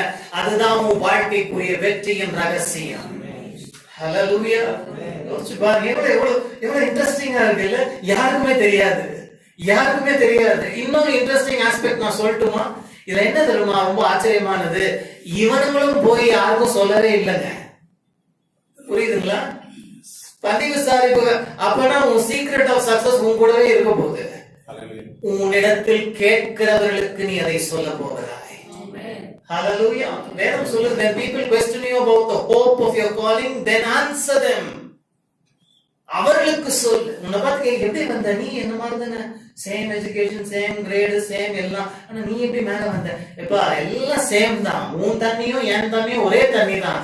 ஆனா என் தண்ணி இனிப்பான மதுரமான ரசமா மாறதுக்கு காரணம் என்னன்னா, எனக்கும் என் நேசருக்கும் நடுவிலே ஒரு இணையான அந்யோன்ய ஐக்கியம் இருக்குது. அவர் சொல்லுகிறதையெல்லாம் நான் செய்கிறேன். ஹல்லேலூயா. அதுதாங்க. இதுலயே நான் இன்னும் ஒரு அரை மணி நேரம் விட்டா கூட நான் அப்படியே இதுலயே கூட ஆரம்பிட்டு இருப்பேன். அவ்வளவு அருமையான வார்த்தை இருக்கு. மரியாள் சொல்லுறாருமா, பையன் பிள்ளைய பார்த்து சொல்ற, ஏதாவது செய்ய முடியுமா? திராட்சரசம் குறைவுபட்டு இருக்குது. அவர் சொல்றாருமா, உனக்கும் எனக்கும் don't come to me, based on relation, mother son relationship. மகன் பிள்ளை என்கிற உறவின் அடிப்படையிலே நீ வராது. ஏன்னா நான் அதை வச்சு நான் உனக்கு எதுவும் நான் செய்ய முடியாது. ஏன்னா எனக்கும் என்னை அனுப்பினவருக்கும் நடுவில் ஒரு உறவு இருக்குது. யோவான் 5:30 நினைக்கிறேன். அவர் எனக்கு என்ன காண்பிக்கிறாரோ நான் அதை செய்கிறேன், அவர் எனக்கு என்ன சொல்லுகிறாரோ அதை நான் பேசுகிறேன். ஸ்திரீயே, உனக்கும் எனக்கும் என்ன. இதுதான் எந்த ஊழியக்காரருடைய வாழ்க்கையிலும் இருக்க வேண்டிய முறைமை. அவர் தாயை கனப்படுத்தாமல் இல்ல, ஆனா தாய் சொன்னதை கேட்டுட்டு அவர் நடக்க. அதுதான் அங்க கவனிக்க வேண்டியது. Because he valued his relationship with his father more than his earthly son-mother relationship. அப்படி நீங்களும் உங்க குடும்பத்தாரோடு வைத்துக் கொள்ளும் பொழுதுதான் உங்க வாழ்க்கையும் உங்க ஊழியமும் கூட அடுத்த நிலைக்கு போக முடியும். பல நேரங்கள்ல நம்ம பந்த பாசமும் மேற்கொள்ளுது. ஐயோ, என் பிள்ளை, எங்க அம்மா, எங்க அப்பா கர்த்தர் கனம் பண்ண சொல்றாரு. ஆனா கர்த்தருடைய வார்த்தைக்கு எதிராய் அது போகும்பொழுது என்ன பண்ண முடியாது. உன்னை அனுப்பினவரை தான் நீ என்ன செய்யணும். அவள் சொல்ற ஸ்ரீயே, உனக்கும் எனக்கு என்னன்னா, ஏன்னா அருமையான ஜென்டிலான ஒரு மதர் பாரு. நம்ம அம்மாக்கெல்லாம் இருந்தா, ஐயோ 10 மாசம் உன்னை சுமந்து பெத்த, மத்தவங்க எல்லாம் எத்தனை மாசம், எல்லாரும் உனக்கு பால் ஊட்டி தேனை ஊட்டி சீராட்டி, மத்தவங்க எல்லாம் என்ன பண்ணாங்க, எல்லாம் அப்படிதான் வளர்த்துருக்காங்க. அதுக்காக என்ன பண்ண முடியும் இல்லையா? அதுக்காக நம்ம நன்றியுடையவர்கள். இன்னைக்கு சமுதாயம், அதான் ஆராதனையிலும் சொன்னேன், இன்னைக்கு உயர்த்த வேண்டியவரை குறித்த அறிவு இல்லாதபடியினால் தான் சமுதாயம் எல்லாவற்றையும் உயர்த்தி கொண்டிருக்குது. இன்னும் வார்த்தையில சொல்லணும்னா, வாழ்க என்று சொல்ல வேண்டியவர் அறியாதபடினால்தான் எல்லாத்தையும் இன்னைக்கு வாழ்த்துறாங்க. மனுஷரை வாழ்த்துறாங்க, தாயை வாழ்த்துறாங்க, தகப்பனை வாழ்த்துறாங்க, ஃப்ரெண்ட்ஸ வாழ்த்துறாங்க, எல்லாத்தையும் வாழ்த்துறாங்க. நம் வாழ்த்துதலுக்குரியவர் ஒரே ஒருவர் தான். கணத்துக்குரியவர்கள் பெற்றோர். எத்தனை பேர் மாதா பிதா குரு தெய்வம் கேள்விப்பட்டிருக்கிறீங்க? அநேக கிறிஸ்தவர்களும் அதை விசுவாசிக்கிறாங்க, அது வசனம் நம்பிட்டு இருக்கிறாங்க. அதனாலதான் அவங்க வாழ்க்கை தப்பா போயிட்டு இருக்குது. அது வசனம் அல்ல. உன் கர்த்தரை நான் எப்பொழுதும் எனக்கு முன்பதாக வைத்திருக்கிறேன். அது என்ன போதிக்குது? மாதா பிதா குரு கடைசியில தெய்வம். வசனம் என்ன சொல்லுது? கர்த்தரை முன்பதாக வைத்திருக்கிறேன். இதெல்லாம் பிள்ளைகளுக்கு கற்றுக் கொடுக்காதீங்க. Don't inculcate in them such ungodly attitude. அது எங்க இருந்து வந்ததுன்னு உங்களுக்கு தெரியுமா? அது என்ன சொல்லுவாங்க, குருகுலத்திலிருந்து உண்டானது. இதெல்லாம் நமக்கு விசுவாசிகளுக்கு ஒவ்வொரு இதான் ஆண்டவர் கண்டிக்கிறார், இதான் சொல்றார், இதுதான் லௌகீக ஞானம் என்று போதிக்கிறார். இதனால என்ன பண்றாங்கன்னா, தாய் நம்மை சுமந்தவர்கள், நம்மை கற்பம் தரித்தவர்கள், பெற்றவர்கள். ஆனால் வசனம் என்ன சொல்லுதுன்னு கவனிங்க. வாழ்நாள் நீடித்திருப்பதற்கும் தகப்பனையும் தாயையும் வாழ்த்துவாயாகன்னு சொல்லியிருக்கா. Respect, honor is different. Adoration and worship is entirely different. Are you adoring and worshipping your parents? Japan lala adoration and worship. because they don't know God, the living God. அதனால parents worship பண்றாங்க. If you are worshiping, worship belongs to Jesus. Hallelujah. அவர் ஒருவர் தான் ஆராதனைக்குரியவர். ஆனால் தகப்பனையும் தாயும் என்ன பண்ண வேண்டும்? கனம் பண்ண வேண்டும். Respect them, honor them, value them, appreciate them. அதெல்லாம் இருக்கு. அதெல்லாம் குறித்து நான் இல்லைன்னு சொல்ல. வேதம் சொல்லுகிறது, இயேசு அவர் சொல்றார், இவர் என்ன சொல்றாரோ அதை செய்யுங்க. அருமையான ஒரு தாய்கிட்ட இவர் என்ன சொல்றாரோ அதை செய்யுங்க. என்னுடைய ஊழியத்துல ஆரம்பத்திலே தேவன் சொல்லி கொடுத்த ஒரே ரகசியம் இதுதான். அந்த ஒரு வார்த்தையில் தான் கர்த்தர் என்னோட பேசின வரியால் சொன்ன வார்த்தை, அவர் உனக்கு என்ன சொல்லுகிறாரோ அதை செய். அவர் என்ன சொல்றாரோ அதை செய். இதுதான் உங்களுடைய வாழ்க்கையின் ரகசியமா இருக்கு. அவர் என்ன சொல்றாரோ செய். ஜாடிய தண்ணீரால் நிரப்ப சொன்னா நிரப்பு. என்ன சொல்றாரோ சரி. உங்ககிட்ட என்ன சொல்றாரு?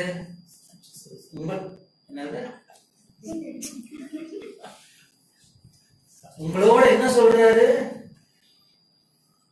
அதை செய். இல்லையா? உன்னோடு கர்த்தர் என்ன பேசுறாரு? அதை செய்.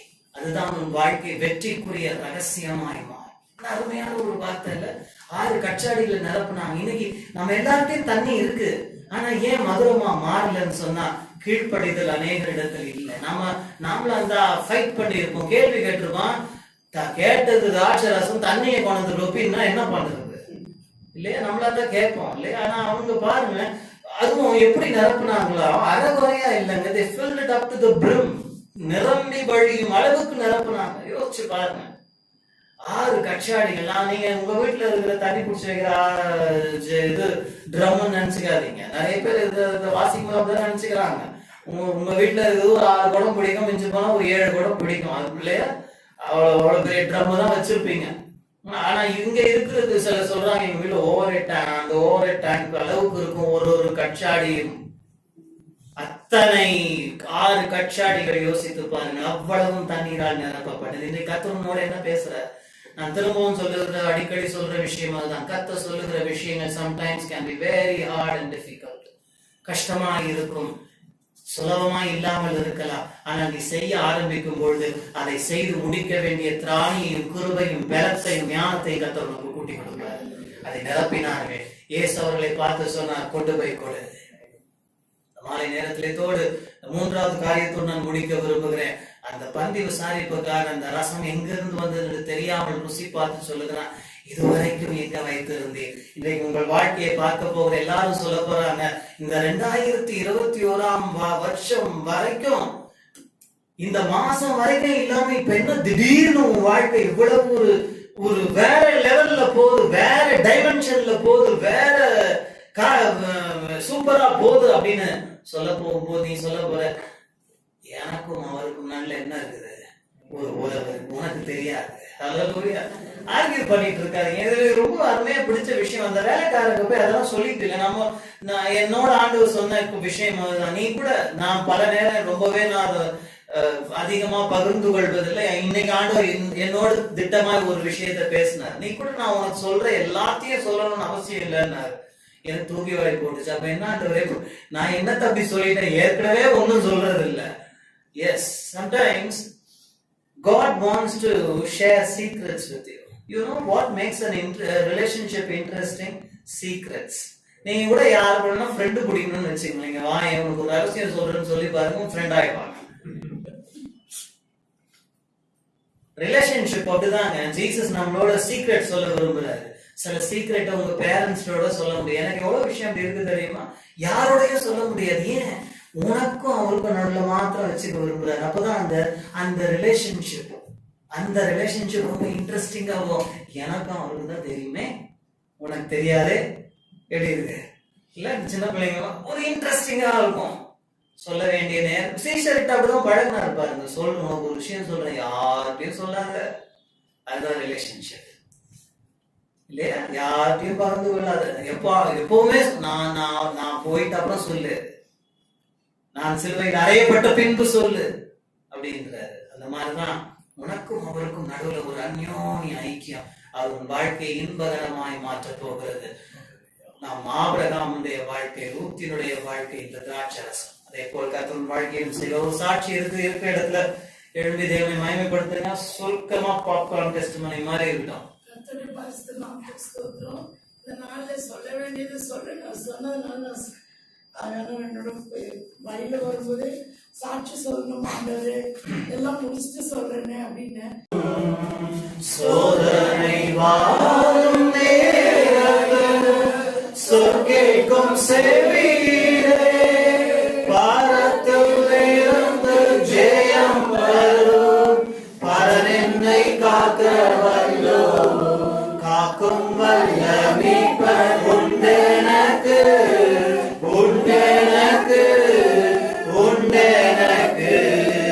காக்கும் வல்ல மீட்பர் உண்டெனக்கு, காத்திடுவார் என்றுமே, காத்திடுவார் என்றுமே.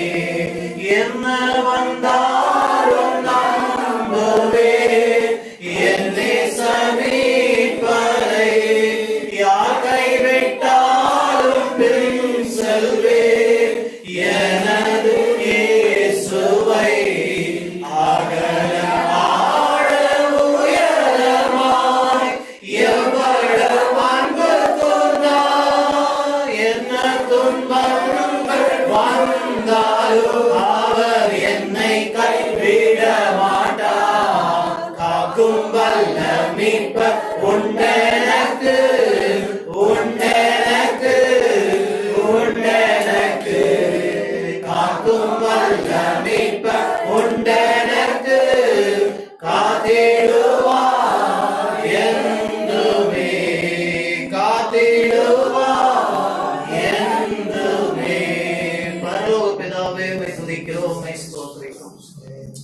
என்ன வந்தாலும் எங்களை நடத்துகிறவர் நீர் தான் ஆண்டவரே. இது நேரிட்டாலும் எங்களை வழி நடத்துகிறவர் நீர் தான். இந்த மாலையிலே எங்கள் வாழ்க்கைகளை உடைய கருத்திலே நாங்கள் இன்னொரு திசை கூட அர்ப்பணிக்கிறோம், பிரதிஷ்டையாக ஒப்பு கொடுக்கிறோம். நீர் எடுத்துக்கொள்ளும், நீர் ஆண்டு எங்களை நடத்தும். கர்த்தாவே, உமக்கு ஸ்தோத்திரம். தேவையில்லாத பாரங்களை நாங்கள் எங்கள் வாழ்க்கையிலே லோத்துக்களை சேர்த்து கொண்டிருப்போமே, ஆனால் பாரமான எல்லாவற்றையும் உதறி தள்ளிவிட்டு, ஆண்டவரே, பாவமான எல்லாவற்றையும் உதறி தள்ளிவிட்டு நாங்கள் ஓட்டத்தை ஓட, இந்த லோத்தை விட்டு நாங்கள் எங்களை பிரித்துக் கொள்ள உதவி செய்கிறார். பிள்ளைகளுக்கு அதை வெளிப்படுத்தும் காண்பையும் ஆண்டவரே, ரூத்தை போல தீர்மானிக்க திறனை தேவன் தருவீராக. நமக்கு ஸ்தோத்திரம், ஸ்தோத்திரம். அந்த வேலைக்காரர்களை போல நீர் என்ன சொல்லுகிறீரோ அதை செய்கிறவர்களாக எங்களை மாற்று. Thank you Jesus. இந்த சத்தியத்தின் பிள்ளைகள் இருதயத்தின் ஆழத்திலே பதியும் பொழுது அவருடைய முந்தின வாழ்க்கையை விட பிந்தின வாழ்க்கை, முந்தின சீரை விட பிந்தின சீர் ஆண்டவரே மகிமையாய், சிறப்பானதாய், பிரம்மாண்டமானதாய், சூப்பராக மாறப்போவர்களையினால் நன்றி செலுத்துகிறோம்.